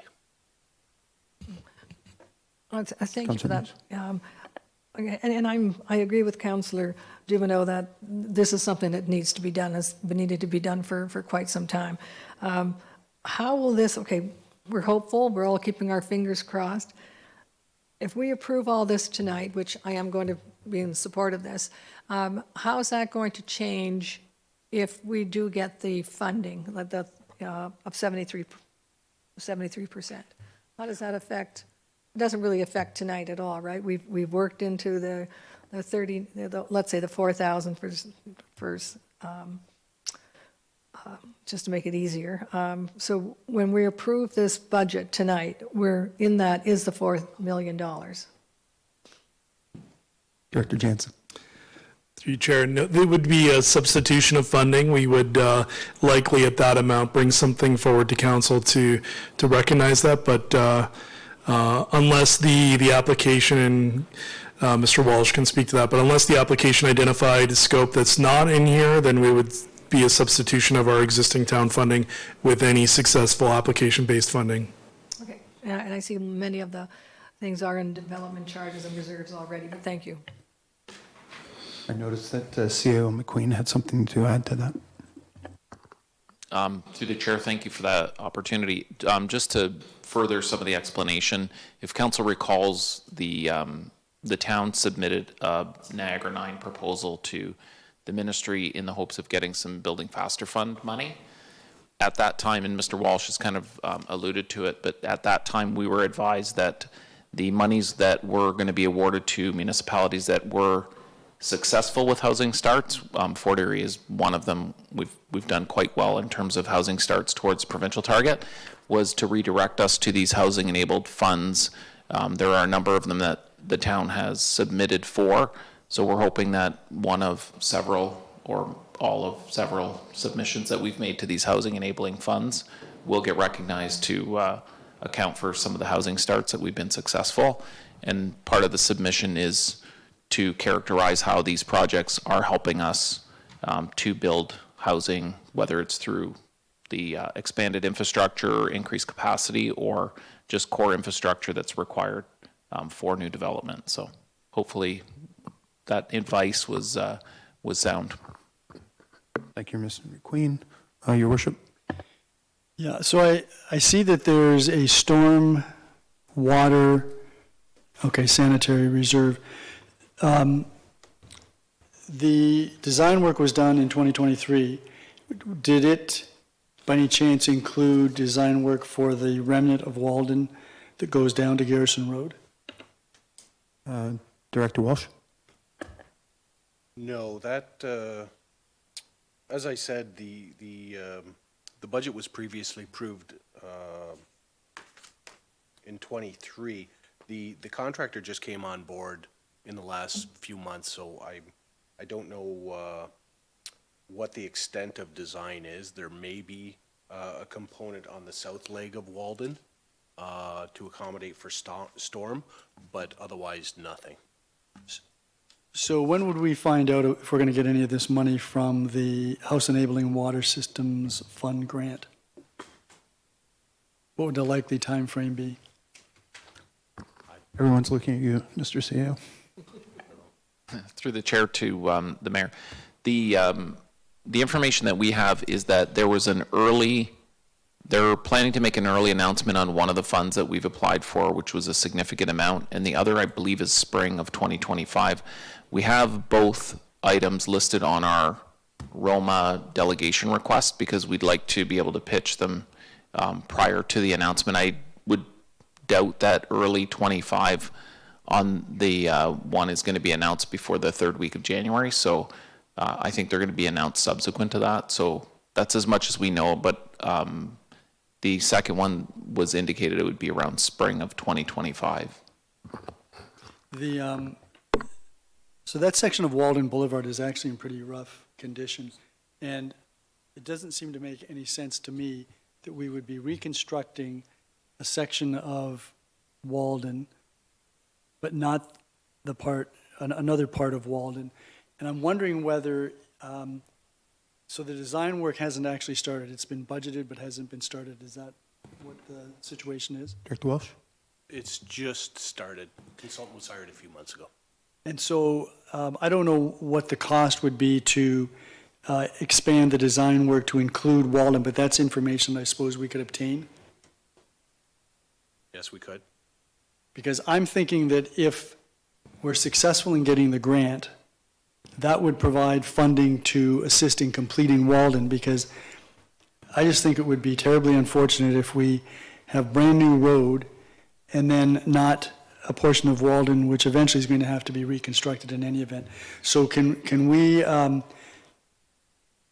wonder through you, Chair, if Mr. Walsh can maybe speak to the consultant, maybe find out what the parameters might be and what the additional cost might be to do the design work now.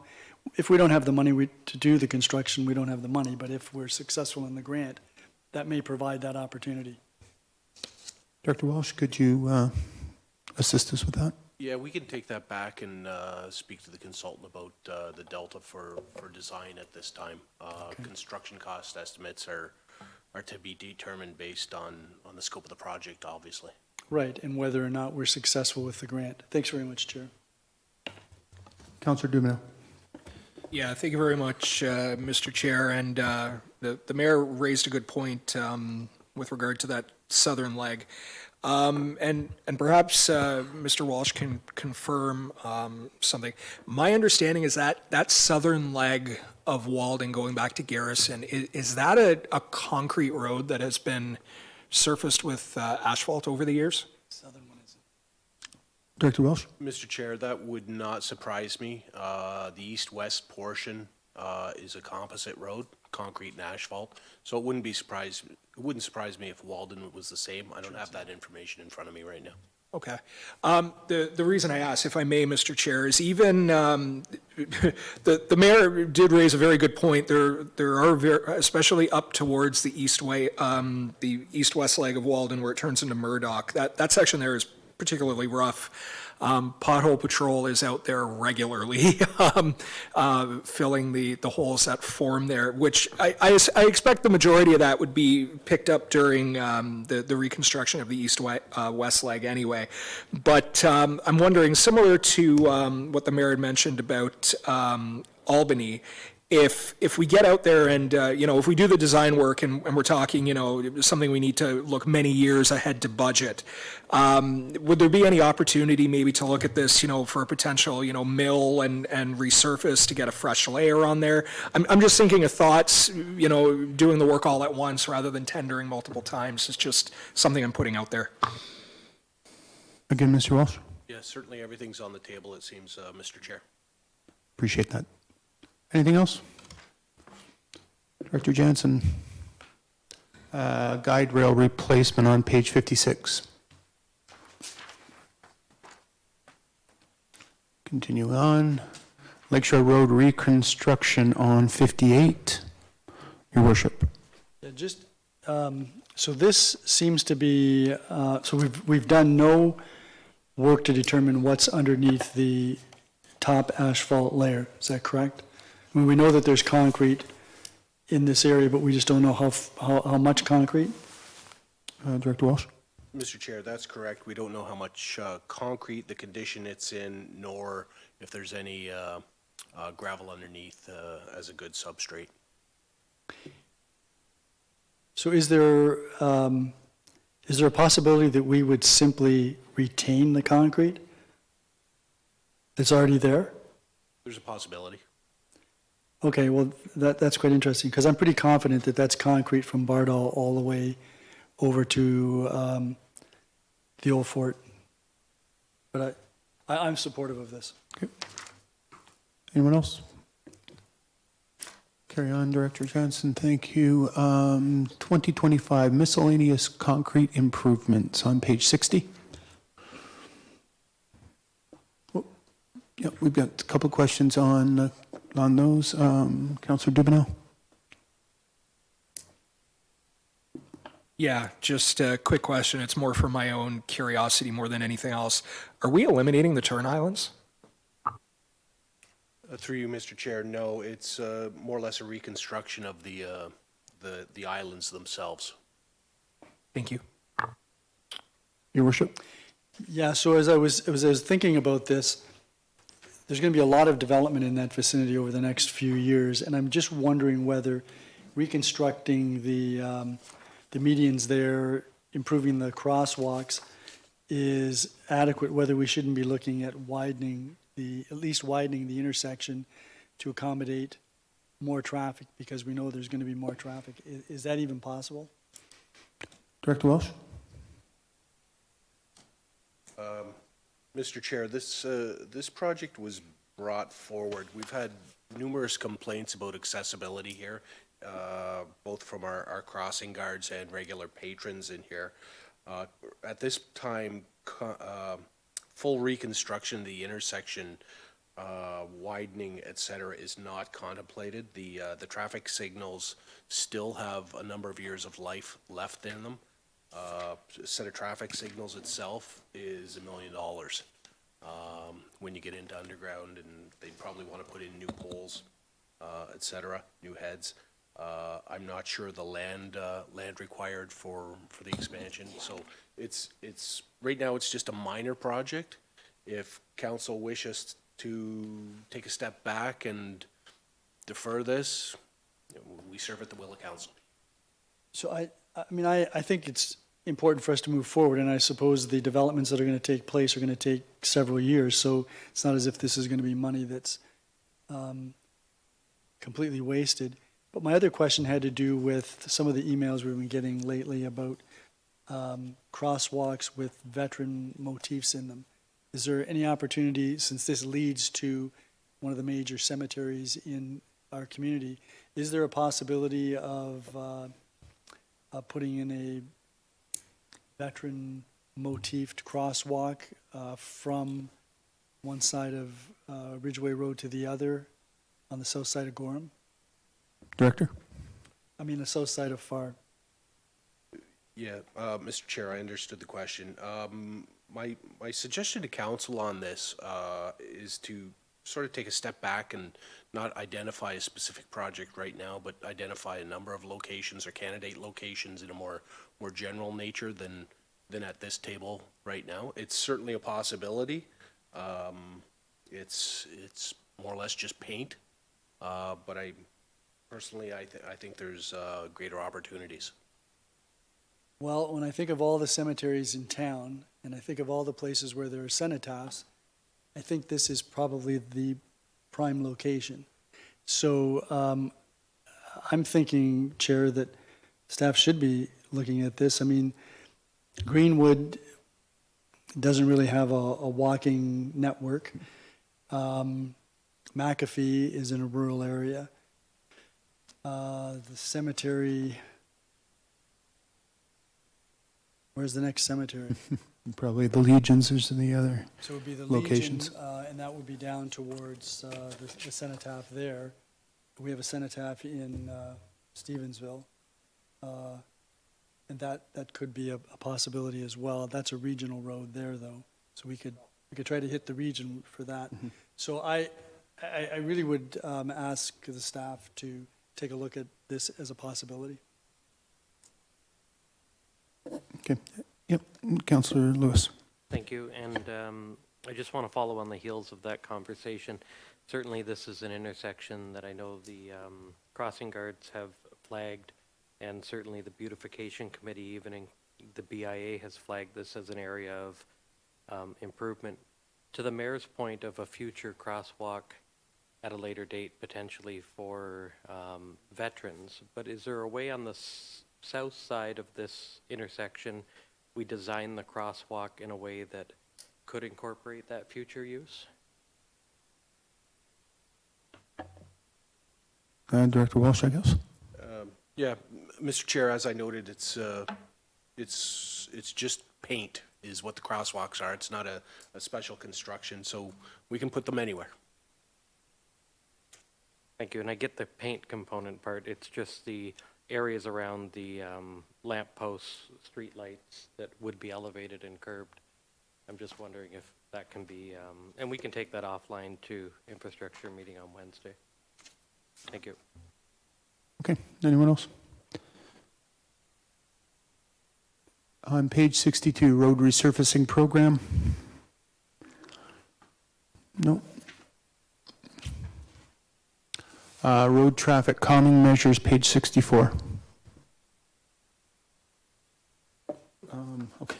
Okay, thumbs up there, but I got a hand up here. Okay. Sorry, Councillor Noyes. I did have a chance to talk to Mr. Welsh earlier today about the 160,000 for, I guess, 7 speed cushions and a speed, like cumulative. And he was, if he had the chance, he was going to try to figure out where the $160,000 would be spent. Through you, Mr. Chair, Councillor Noyes, I did reply to via email, but you had probably left home already. So how we came up with $160,000 is each street has about $60,000 or $65,000 worth of traffic calming measures in it. Multiply that by 2, you get to $130,000. That's based on current cost for the concession project. You add in a little inflation and a little contingency, and we get to 160 pretty easy. And thank you for that, but one of my questions was, what does a speed cushion actually cost? Like, so I know I go through Chippewa, and there's a lot of them in there, and the rest, what we're talking about is paint on the pavement, on the asphalt, and speed bump sign. Director Walsh, do you have that information? I don't have the individual cost for a speed cushion. We do have, at my availability right now, I can get it for you tomorrow morning. We've got the costs for concession. We're putting in permanent cushions there, asphalt constructed, rather than the rubberized units that we have up in Black Creek. The rubberized you have to take out every fall, or the plows are going to take them out for you. So we've gone with a permanent solution, which suits what we think is the need of the traffic calming. So I can get that individual price for you tomorrow morning. And I would appreciate that, and again, I'm sure if we do save money, it'll just go back in the reserves. I was just curious how we got to the 160,000 for 7 speed cushions. Understood. Any other questions? Okay. Director. Upgrade GPS survey equipment, page 67 for those following along at home. Seeing none, carrying on. Sidewalk repair program, page 69. Your worship. So I'm just wondering, I know that this refers to it as sidewalk repair program. Does this include the construction of new sidewalk to complete a walking network or to connect subdivisions that have been created and have been obligated to put in sidewalks, but they're not necessarily connected? Director Walsh? So Mr. Chair, no, it does not. If the connectivity is very, very minor, we can put it in. But as for great lengths, new sidewalks, we do not have funding for that.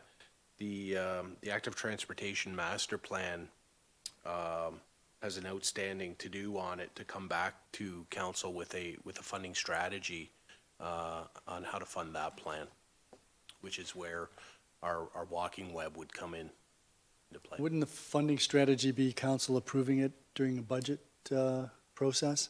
I mean, the last year, I think the budget was considerably less than 375,000. I think it was 250.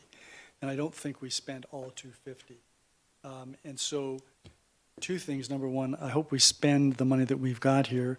And if there isn't $375,000 worth of sidewalks that need repairs, I think we need to develop a strategy whereby we contemplate how we're going to fund some of these connecting sidewalks, because we've got sidewalks now. We're going to have sidewalks all the way from Wells Avenue along the south side of Dominion Road to Pleasant Avenue, and then there's, to one of the side streets, maybe to Burley, and then nothing between Burley and Pleasant, and then sidewalk from Pleasant all the way to the little road that goes in with all the townhouses, and a little gap, again, of no sidewalk.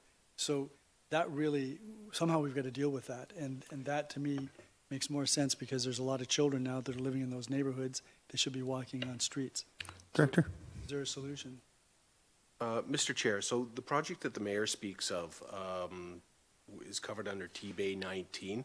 That does include sidewalks, primarily on both sides of the road. There is a section where we cannot put sidewalks, but when we reconstruct a road, if it's required, we include that in the road reconstruction costs. If we were, what I assume the mayor was referring to earlier was one-off sidewalk constructions, which we typically don't do. We haven't done it in quite a while, and we don't have separate funding for just a sidewalk project.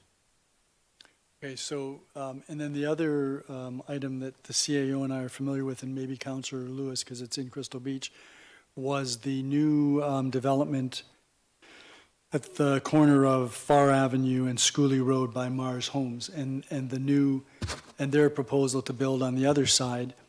In order for pedestrians to get from that subdivision over to downtown Ridgeway, they'd either have to walk all the way back down to Rebstock and then follow Rebstock over to Ridgeway Road, or they'll walk alongside the road, Far Avenue. So there may be a need for a sidewalk there.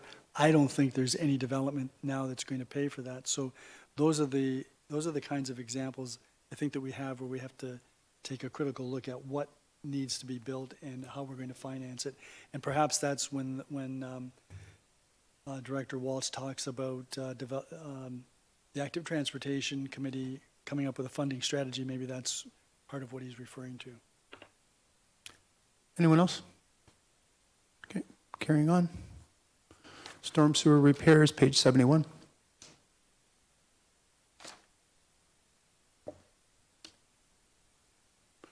Birdie Bay Municipal Drain, 73. Good. Oh, sorry, did you have something there, Councillor? I think if it's this one or if it's the next one. This is where we haven't done this one yet, right? We're asking that it's going to be done. This is the design project? Yeah. Yep. So, and I had an opportunity of talking to Mr. Welch earlier today, because we have three. We have the Birdie Bay, the Peter Storm, and I think there's a third one, the White Municipal Drain portion. And all these are requesting a drainage engineer report. And my question to Mr. Walsh was, we have a number of drainage reports that have been completed over the years, some being, I think, several years old, and no step being taken. My concern is that if we, and I don't know about the government of Ontario, maybe they say, okay, you have, somebody requests that you have X amount of months to engage, I don't know. But there's a number of reports out there, engineer drainage reports, it says, okay, it's going to cost, 400,000 or 300,000, and they break it up between the landowners. And then crickets, nothing happens. And we're like 5-10 years after the fact. So I'm just wondering, now we're going to do 3 more. And I know that they have to be done, I'm not saying that, but if we don't think there's any, we're not going to have the capacity to actually do what the report recommends, and we're looking at 5 or 6 years down the line, that the price that that this report's going to say is going to cost, like $3,000 for resident A and, $2,000 for resident B. That's what this report says today or when it's done.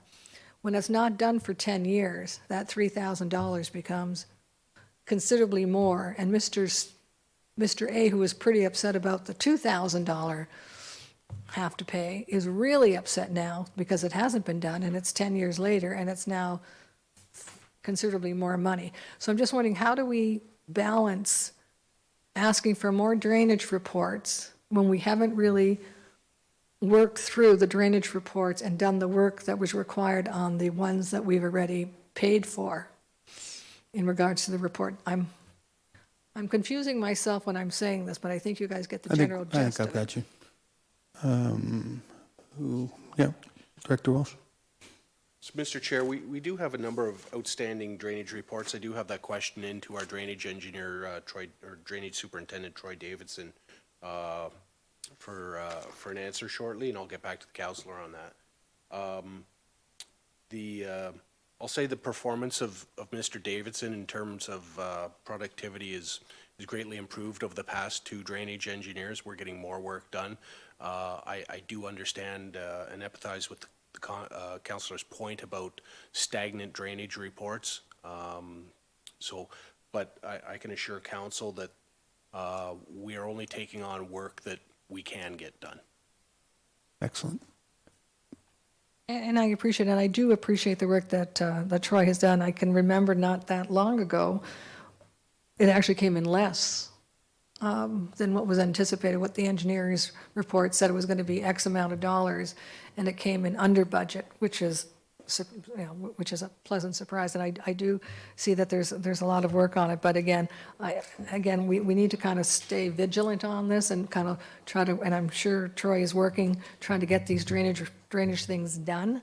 But it also affects our budget because not only is, resident A on the hook for X amount of dollars 10 years ago, the town of Fort Erie is also on the hook for X amount of dollars 10 years ago, which may be considerably different. Thank you. Great, thank you. Peter Storm Management Drain, anything on that?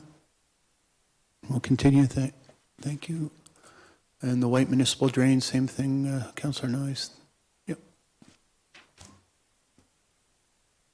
Catherine Catchment Area, SPS. Anything? No, go ahead.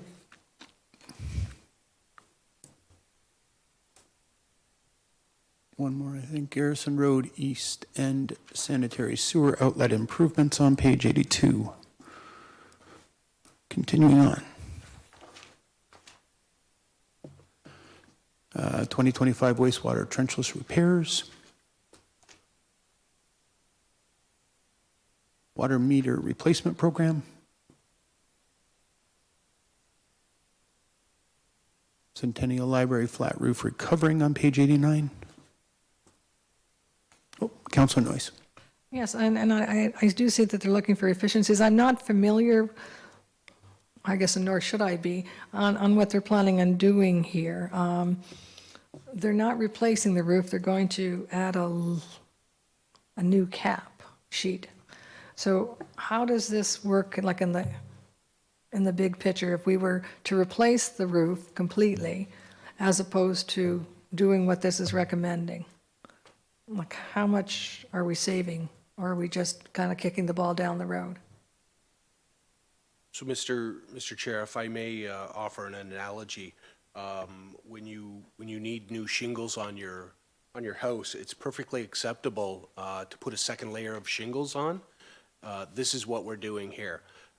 You are kicking some of the costs down the road in that when you have to re-roof your house for a third time, you'll be taking off 2 layers of shingles instead of 1.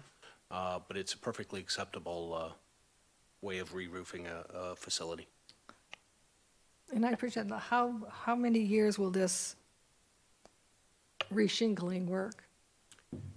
Mr. Chair, Yes. I'm not aware of the lifespan on that. I can get back to council on that.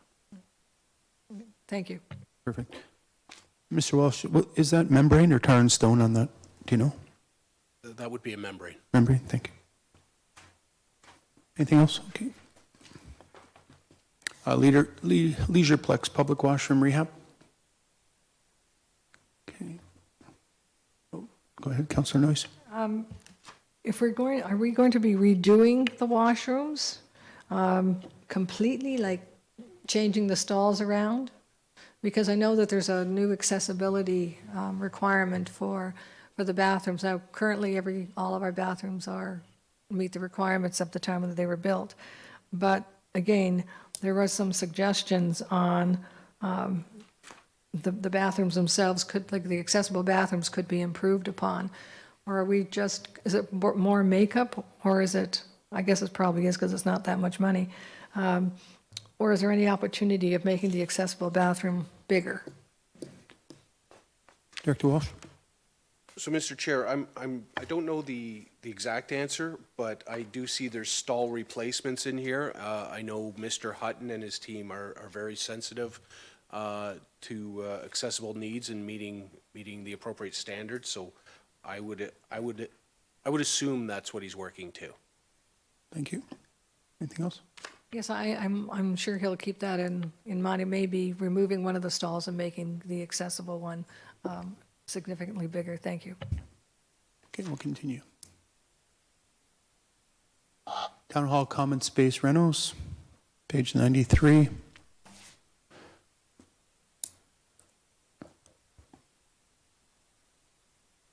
Crystal Ridge Arena boiler replacement on page 95. We'll continue.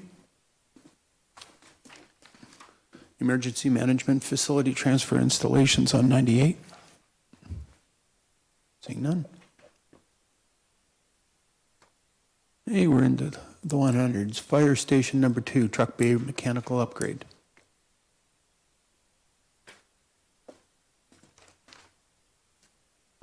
Leisureplex Refrigeration Plant Upgrades on 104.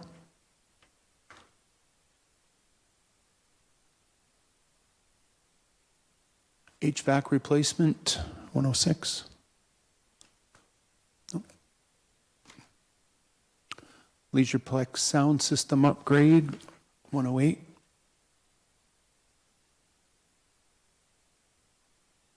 Bay Beach Site Improvements.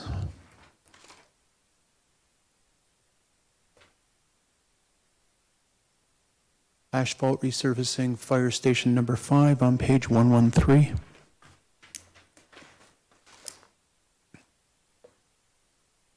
Municipal Center EV Chargers on 115.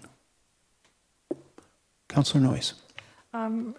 We're not looking at this supporting our fleet, right? This is just basically if the residents of Fort Erie, that if they're going to the arena and they have an EV car, that they can use this. But we're not looking at this being used by the town staff on our vehicles. On town staff on our vehicles or town staff? No, I'm talking about the town vehicles wouldn't be, this isn't anticipated to be used by the town vehicles. I know we don't have any Yep, EVs got right it. now.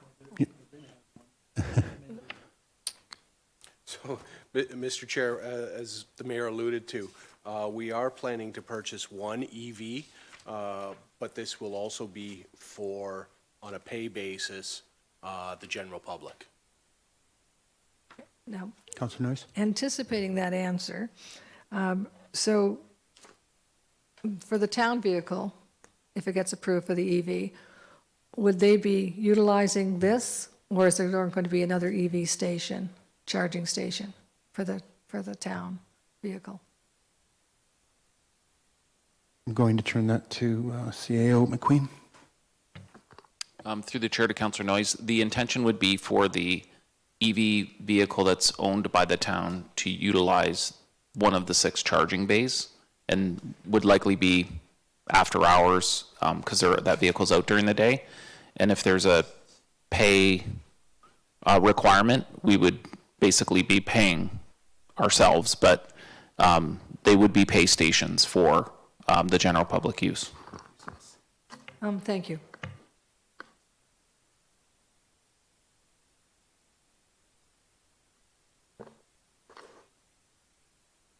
There's 6.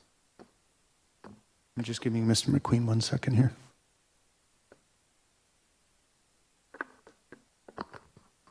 So I was referring to 6 because I looked at the parking lot diagram. Maybe we can get clarification from Mr. Walsh. It looks like there's more than 3 spaces occupied there. Mr. Chair, the diagram is general in nature for location only at this point. So 3 charging stations on the motion, correct? I Or on believe the that's budget? what- Yes. Thank you. Councillor Noyes? Just, is there going to be any government funding? I know they're really encouraging this, and I'm sure we looked for it, so I'm just curious.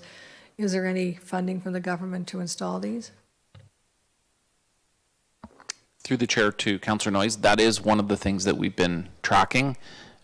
We get fairly regular updates from the Green Municipal Fund and a number of other grant programs that have been funding the EV chargers. So just waiting for the province to announce funding.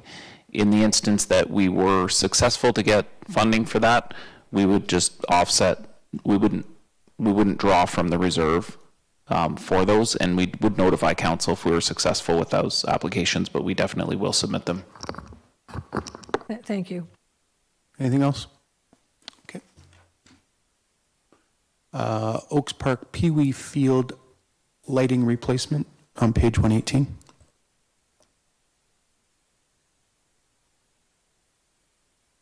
Friendship Trail East fencing replacement, 120.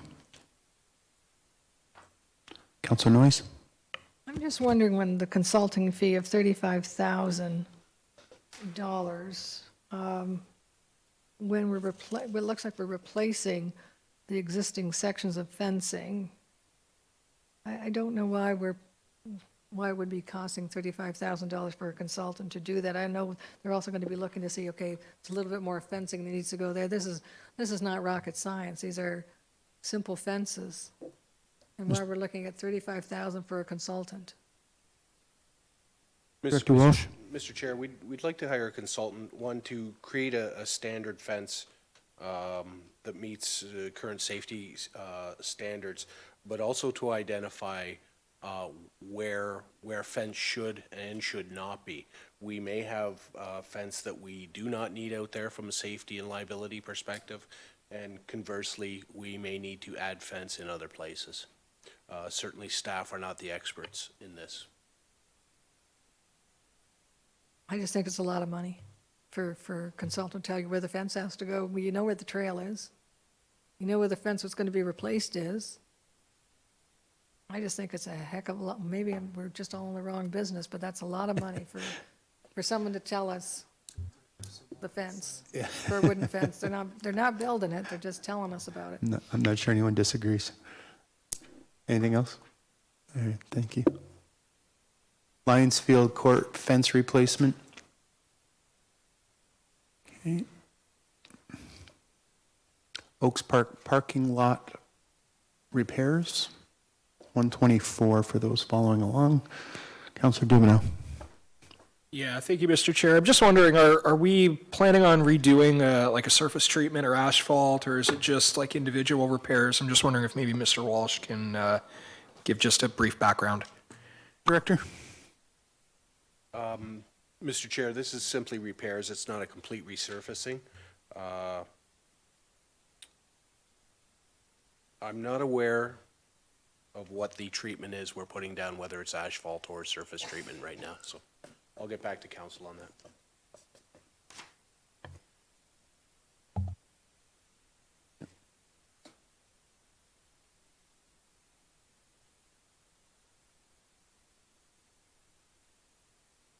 Ridgeway Old Cemetery Fence Refurbishment.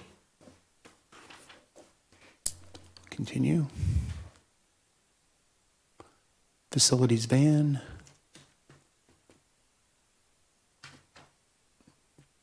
Building enforcement vehicle replacement.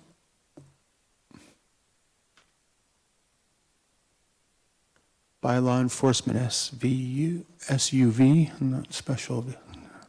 132, Your Worship. Couple of questions. It looks like the replacement vehicle is white. Is that just an example? Because I presume we're not changing fleet colors. Director Walsh. Mr. Chair, to my knowledge, we're not replacing the fleet colors right now. I will add that it's much easier to get white vehicles right now, and we do have a fairly decent price to wrap vehicles in a consistent color.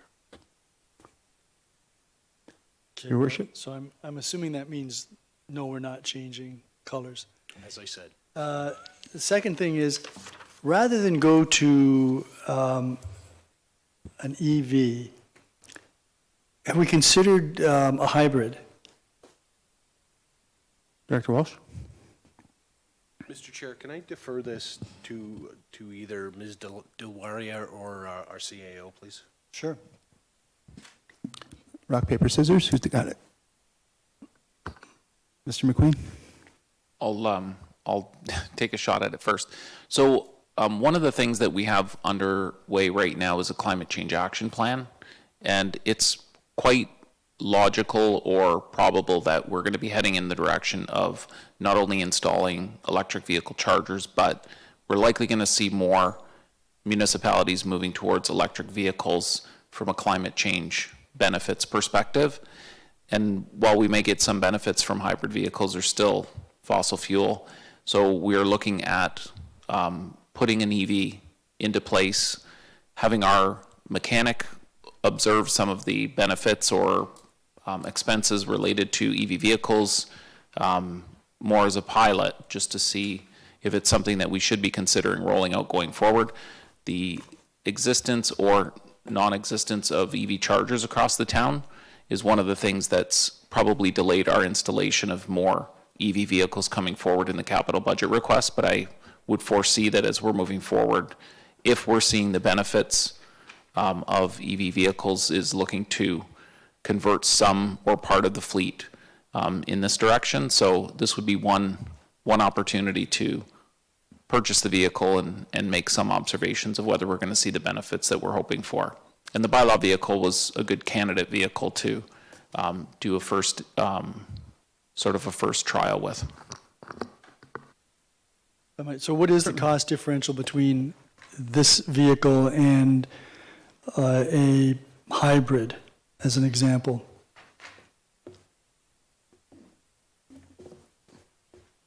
Yeah. Okay, Director. Mr. Chair, through you to His Worship, I have Mr. Terry here because he's the one who's initiating the climate change initiative, like he's heading it, so I would like the response from him. Through the chair, just the reason that we're looking at doing this pilot project, again, as Mr. McQueen stated, is through the work of the Climate Change Action Plan. Some of the background research that staff did with members of fleet staff was that it would be more beneficial to go the route of the EV charger than hybrid. I think it's been tried in the past using a hybrid, and there were issues regarding that. So it was recommended to us to proceed with a pilot for an EV charger. So I'm not aware that the town has ever had a hybrid vehicle. Is that, I wonder if the Director of Infrastructure Services can comment. Mr. Chair, we had at least 2 hybrid vehicles 2011, 2012 or so. They were probably 2010, 29 models.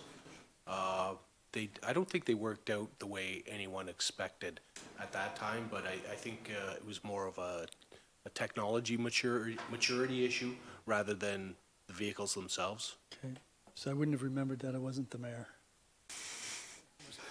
Councillor Noyes would have remembered it. You were on council. So On the one hand, I'm very supportive of climate initiatives. On the other hand, I'm pretty aware of the changing technology that's taking place. And so I suppose I'll support this. I'm mostly interested to see what we learn from this experiment, but when a manufacturer like Ford decides it's going to backtrack on some of its plans to go all EVs, that tells me that there are concerns and there are issues, and certainly we don't have the infrastructure available outside of Town Hall, the old fort. I don't know where else there's an EV charger in town, and that may be an issue. But that's something, I suppose, if we don't, and I'm sure the CAO's attitude is that the municipality should be helping to take the lead on this type of initiative. So I'll support this. I'll be very interested to see what information we learn from this. No, go ahead, sorry. Yeah, thank you very much, Mr. Chair. I just want to touch on what the mayor said, because I have similar concerns. It's not just Ford, Toyota, GM. I was at the Niagara Economic Summit a few years ago, and one of the individuals from GM was just outlining how the realities of the infrastructure to put in place. Like it sounds good, and it's great to not have fossil fuels, but there's a practical reality that we're facing right now. I'm hoping, just to touch on what the mayor said, I think this is a good idea if it makes sense, but I'm hoping we get like a fulsome report and comparators to our existing gasoline fleet, not just on cost and other things, but also on maintenance, on the availability of fueling, whether they need to come back to Town Hall, how long it takes to charge before it can get on the road again.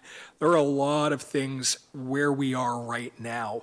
And to the mayor's point, hybrid vehicles, they reduce the emissions, but they don't have those same limitations, especially if you're dealing with a plug-in hybrid, because when they run out of electrical power, the gasoline engine can take over and charge the batteries to keep it going. So I'm open to this. I think it's a good idea to give it a try. I just hope staff document everything, keep track of everything, and then hopefully a year after we've had the vehicle in service, we get a report to council that outlines some of the benefits, some of the drawbacks, and then we can have a fulsome discussion on the method that best serves the municipality, looking at it from a broad perspective. So thank you very much, Mr. Chair. Of course, Councillor Dubanow. Anyone else? Director Jansen, we will continue. Parks pickup truck. Good. Parks garbage truck.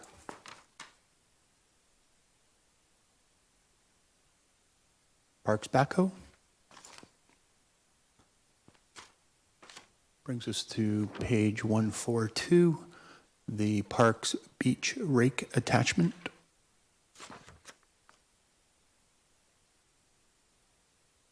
Parks lawnmower.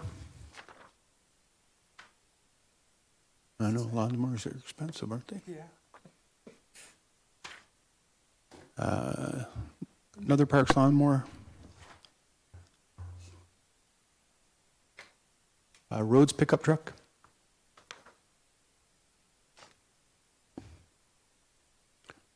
Another roads pickup truck.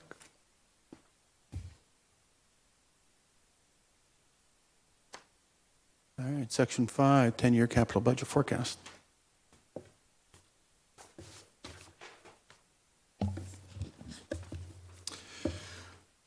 So Chair, that's the end of the capital budget worksheets for, we can certainly go through any of the other sections that are provided to council in the package. There's reserve forecasts, debt forecasts, most of which has been covered in the presentation. So with that, I'll turn it back to you for the report recommendations or any other questions.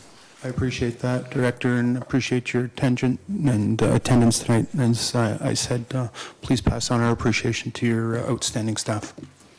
Anyone else? General questions? Need to put this on the floor. I thought, okay, yeah. So you want to put the report on the floor now? And then we can have questions, okay. council report. Thank you, Councillor Noyes. You're good, Okay, speak to it. So right now, are we looking at the Section 5 10-year capital forecast? Is that what we're discussing? That's what I thought we were going to do. Are you good with that? Right. So we can still talk on the balance of the report before putting the report on the floor, correct? No, we'll put the report on the floor. This is part of it. Okay. All right. All right, so Councillor Noyes has moved the report, and then we'll go to questions on the report.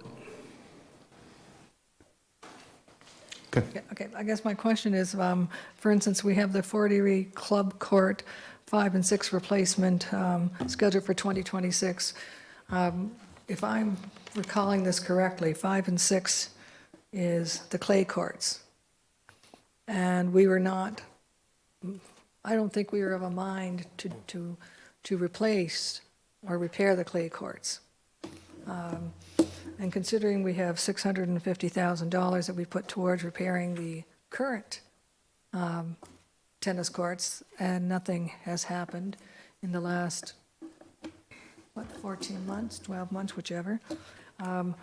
At this point, I think it's a bit premature to put in $250,000 for 2026, because I think they're talking about the clay courts, and I think we decided we weren't going to continue to maintain clay courts at the cost. Dr. Walsh, anything on that?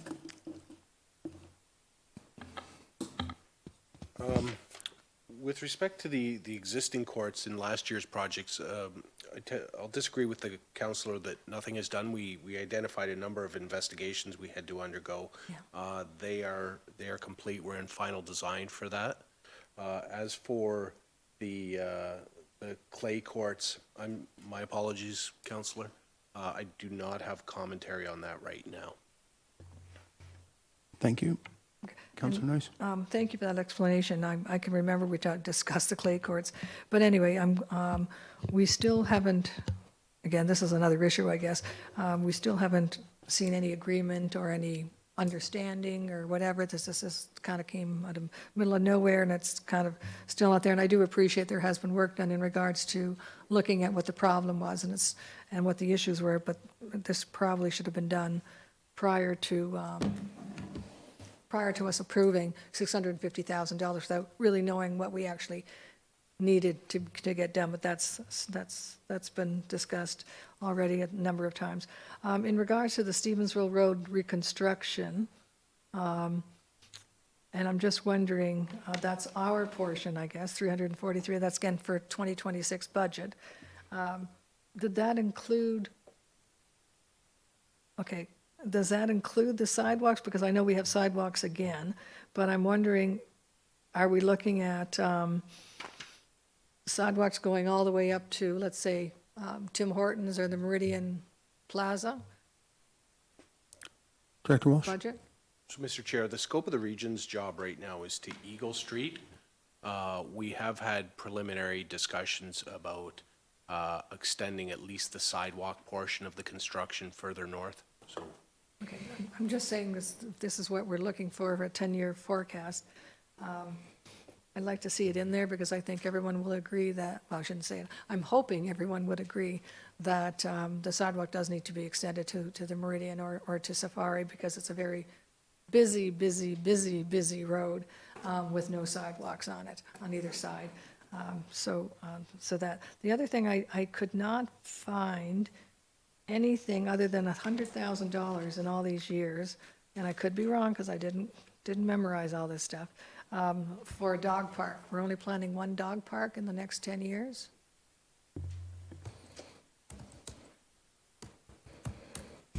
You taking that, Director O'Dwyer? Mr. Chair, through you to the council, no, we have not identified dog park for the next 10 years. But we had identified dog park for last year, which we would be completing in 2025. And thank you for that. Actually, we identified that dog park about 20 years ago, which still isn't going to be done until next year. But anyway, again, I think a dog park is something that we should kind of keep in our. I know we can change this every year. I mean, this is just kind of like crystal ball gazing. But I just wanted to point out that dog parks are very popular. And the same thing, I didn't see any pickleball court here anywhere. And I know that last year, when we were talking about the tennis courts, we were talking about making one of the tennis courts into a pickleball court. I don't see that anywhere in this forecast. Somebody can perhaps point it out if I've missed it. And the other thing I don't see in here, and I did have a chance to talk to Mr. Terry about this, is the windows to the water in Black Creek. That's not in here anywhere. Now, talking to Mr. Terry, he thinks that, and he thinks it can be done, and it can be done through whether it's the different park enhancements or something like that, or through the Memorial Park dedication, or through the, we could get the trees that we need for that particular area, for that, for that particular road allowance. That's now going to be a window to the creek. I just wish we could actually see it in writing that we're actually going to do it. This is the third time we are doing surveys on these road allowances. And I've walked it through with our prior staff, where the road allowances were, the surveys were done, the sticks were put in, neighbors got upset, nothing happened. The survey sticks were pulled out. We even had a big town meeting at the community center on this. Nothing happened, except whatever. So we've done this 2 times already. We're doing the surveys again. I understand that We're getting to a question on here. yeah. Okay, The question good. is, where is it in, should we not be putting this in this budget? As opposed to anticipating that there'll be money somewhere else that'll come out of this or that. Director Jansen, you want to field that? I'd refer to Ms. Delwari. Okay.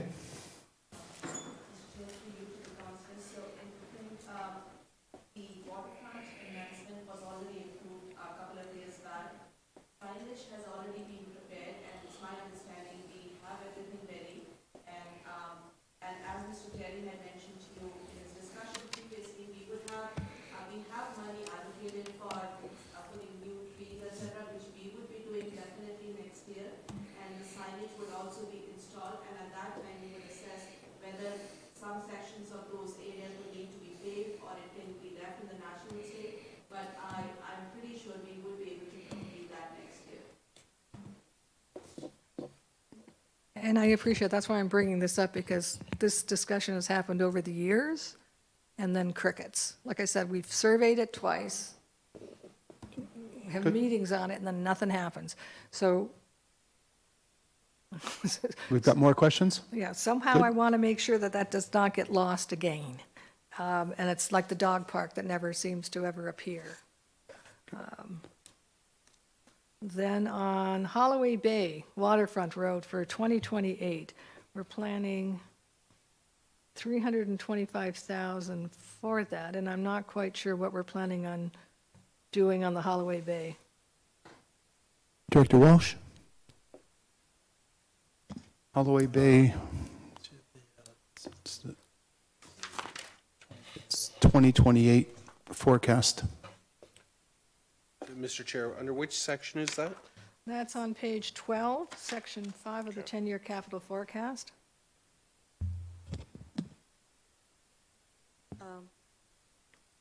You want to take it? Mr. Director. Chair, through you to the councillor, I don't have the information right now, but I can provide a memo to council, or I can send an email providing the details for that project. Wonderful. And just a reminder, we talked at one of our other meetings about open forum questions and making sure that the answers came back into open forum here. So we'll try to make sure that we maintain that as well. The next one is Hospital Drive, New Park. And I'm kind of surprised to see that here, since we have Douglas Park just completed, which is within walking distance of Hospital. It's Hospitality Drive. Oh, Hospitality Drive. Okay, I'm thinking Hospital Drive. So where is the Hospitality Drive located? It's off of Walden. Well, okay, then that's fine. I'm thinking hospital. There you go. Okay. And again, what I don't see in here is anything to do with Black Creek in regards to the need for a splash pad. I would like to see that added here. Now, if we want to do it in 2026, I'd like to see something in 2025 that we at least start looking at the design and the the location. There's only two places it can go. It's the one park or the other. And it'll be the neighborhood park. I have no doubt in my mind that's where it'll be. Because we are putting in the new playground, or we're looking at putting in a new playground, that we should probably be looking at the design now for 2025. And so that then, when 2026 comes, we can actually do it. So I'd like to put something in here for design. I don't know what it would cost to design the water park or do all the groundwork, I guess, that Councillor Dubanow was describing. But Black Creek needs a splash pad. Your worship. So we're about to receive shortly a Parks and Open Space Master Plan, which is going to help, I think, identify what we need where. And so I'm not really prepared to be putting stuff into this budget this year until we get that plan. I'm prepared to support a splash pad. If it's next year, that'd be great. But I want to see what the Open Space and Parks Master Plan has to say about this. And I can appreciate that, but I'm going to go back to the tennis courts. Which you held up because you wanted to have the Parks and Open Space Master Plan. Because it never, it came out of nowhere. But again, the new Parks and Open Space Master Plan, Well, this is coming out of nowhere too. okay, if you reviewed it, if you reviewed it, there's really little, if any, mention of the tennis courts in the new Parks and Open Space Master Plan. But anyway, I will wait for the... Seen it. No, the draft one. The draft one, which we haven't approved yet. But long story short, I'm hoping that in the new Parks and Open Space Master Plan, it does say a new, what's the exact wording?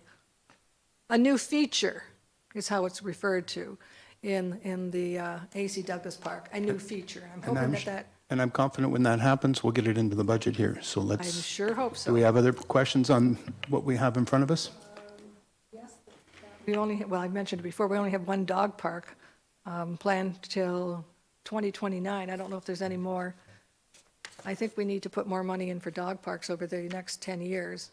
I don't think we're really appreciating the dog parks, and I don't think we're really appreciating the demand for pickleball. It's missing in all this 10-year forecast. Again, we don't have the Parks and Open Space Master Plan, and When maybe that we'll comes up, change I it guess we then. can address that, right? So- But anyway, that's there. So anyway, let me... Other questions? I'm Councillor Lewis. Flipping my pages here. We'll get back. Thank you, Mr. Chair, and thank you for the presentation, Jonathan. I just want to make it's a comment, and we've spent a considerable amount of time looking at capital projects for some of our facilities, and pickleball is one example that just came up. But I do hope we use part of this budget process as well as into the next year to, now that there's a new director coming on board, Parks and Open Space Master Plan, but doesn't look at facilities, but we take the opportunity in the next coming months to look at what town-owned facilities we have, what they're currently being used for, and whether there's a need for other facility or services within the municipality from a recreation point of view. And I'll use two examples, actually three. You know, the Leisureplex being one that is predominantly hockey, West End Arena being another one, and even facilities like the Stevensville Hall. What is the usage? What else could be used? Because we're spending considerable amount of money on capital improvements to some of these facilities, but I think we also need to be cognizant of future needs, the growing community, and are we using these facilities to their full potential? So those are just my comments, and thank you for the presentation tonight. Thank you, Councillor Lewis. Councillor Christensen. Thank you, through you, and thank you, Jonathan, for the presentation.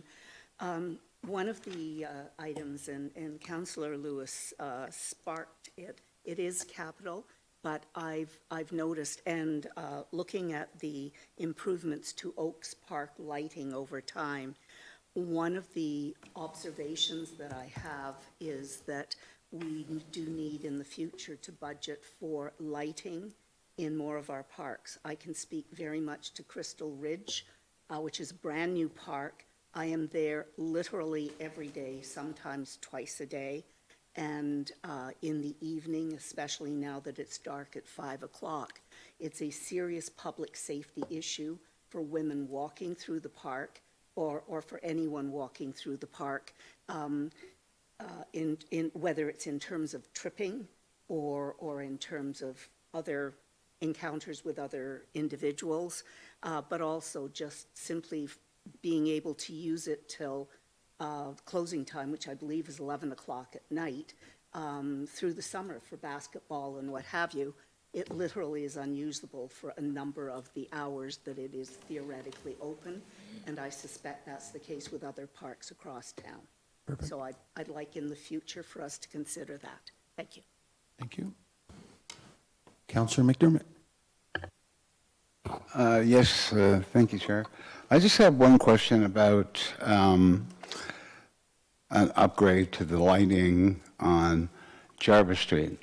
I know that we've talked about that as recent as last year, and I was just wondering if Mr. Walsh has come up with any plans with regards to an upgrade on especially the dark areas on the street. Director Walsh. So, Mr. Chair, I wasn't aware there was dark areas. What I had heard before, no, I take that back. My apologies. The current lighting meets urban lighting standards. It is less than what was there before, which greatly exceeded any standards we have. A cost was provided, and since that time, there has been no activity. Thank you, Director. Councillor McDermott, anything further on that? I think maybe his worship has something to add as well. Yeah, I mean, this has been a topic that's been ongoing now since that street was finished. So we spent, I don't know, $5.6, $5.7 million on that. There happens to be more streetlights west of Central Avenue on Jarvis Street than there is between Central Avenue and the Niagara Parkway. That doesn't make any sense. Didn't make sense to me when I first saw it. And so the fact that it maybe exceeded the light necessary before the reconstruction, that's no comfort at all to the people now that are walking around in the dark. I've discussed this, as has Councillor McDermott, with the CAO a number of times.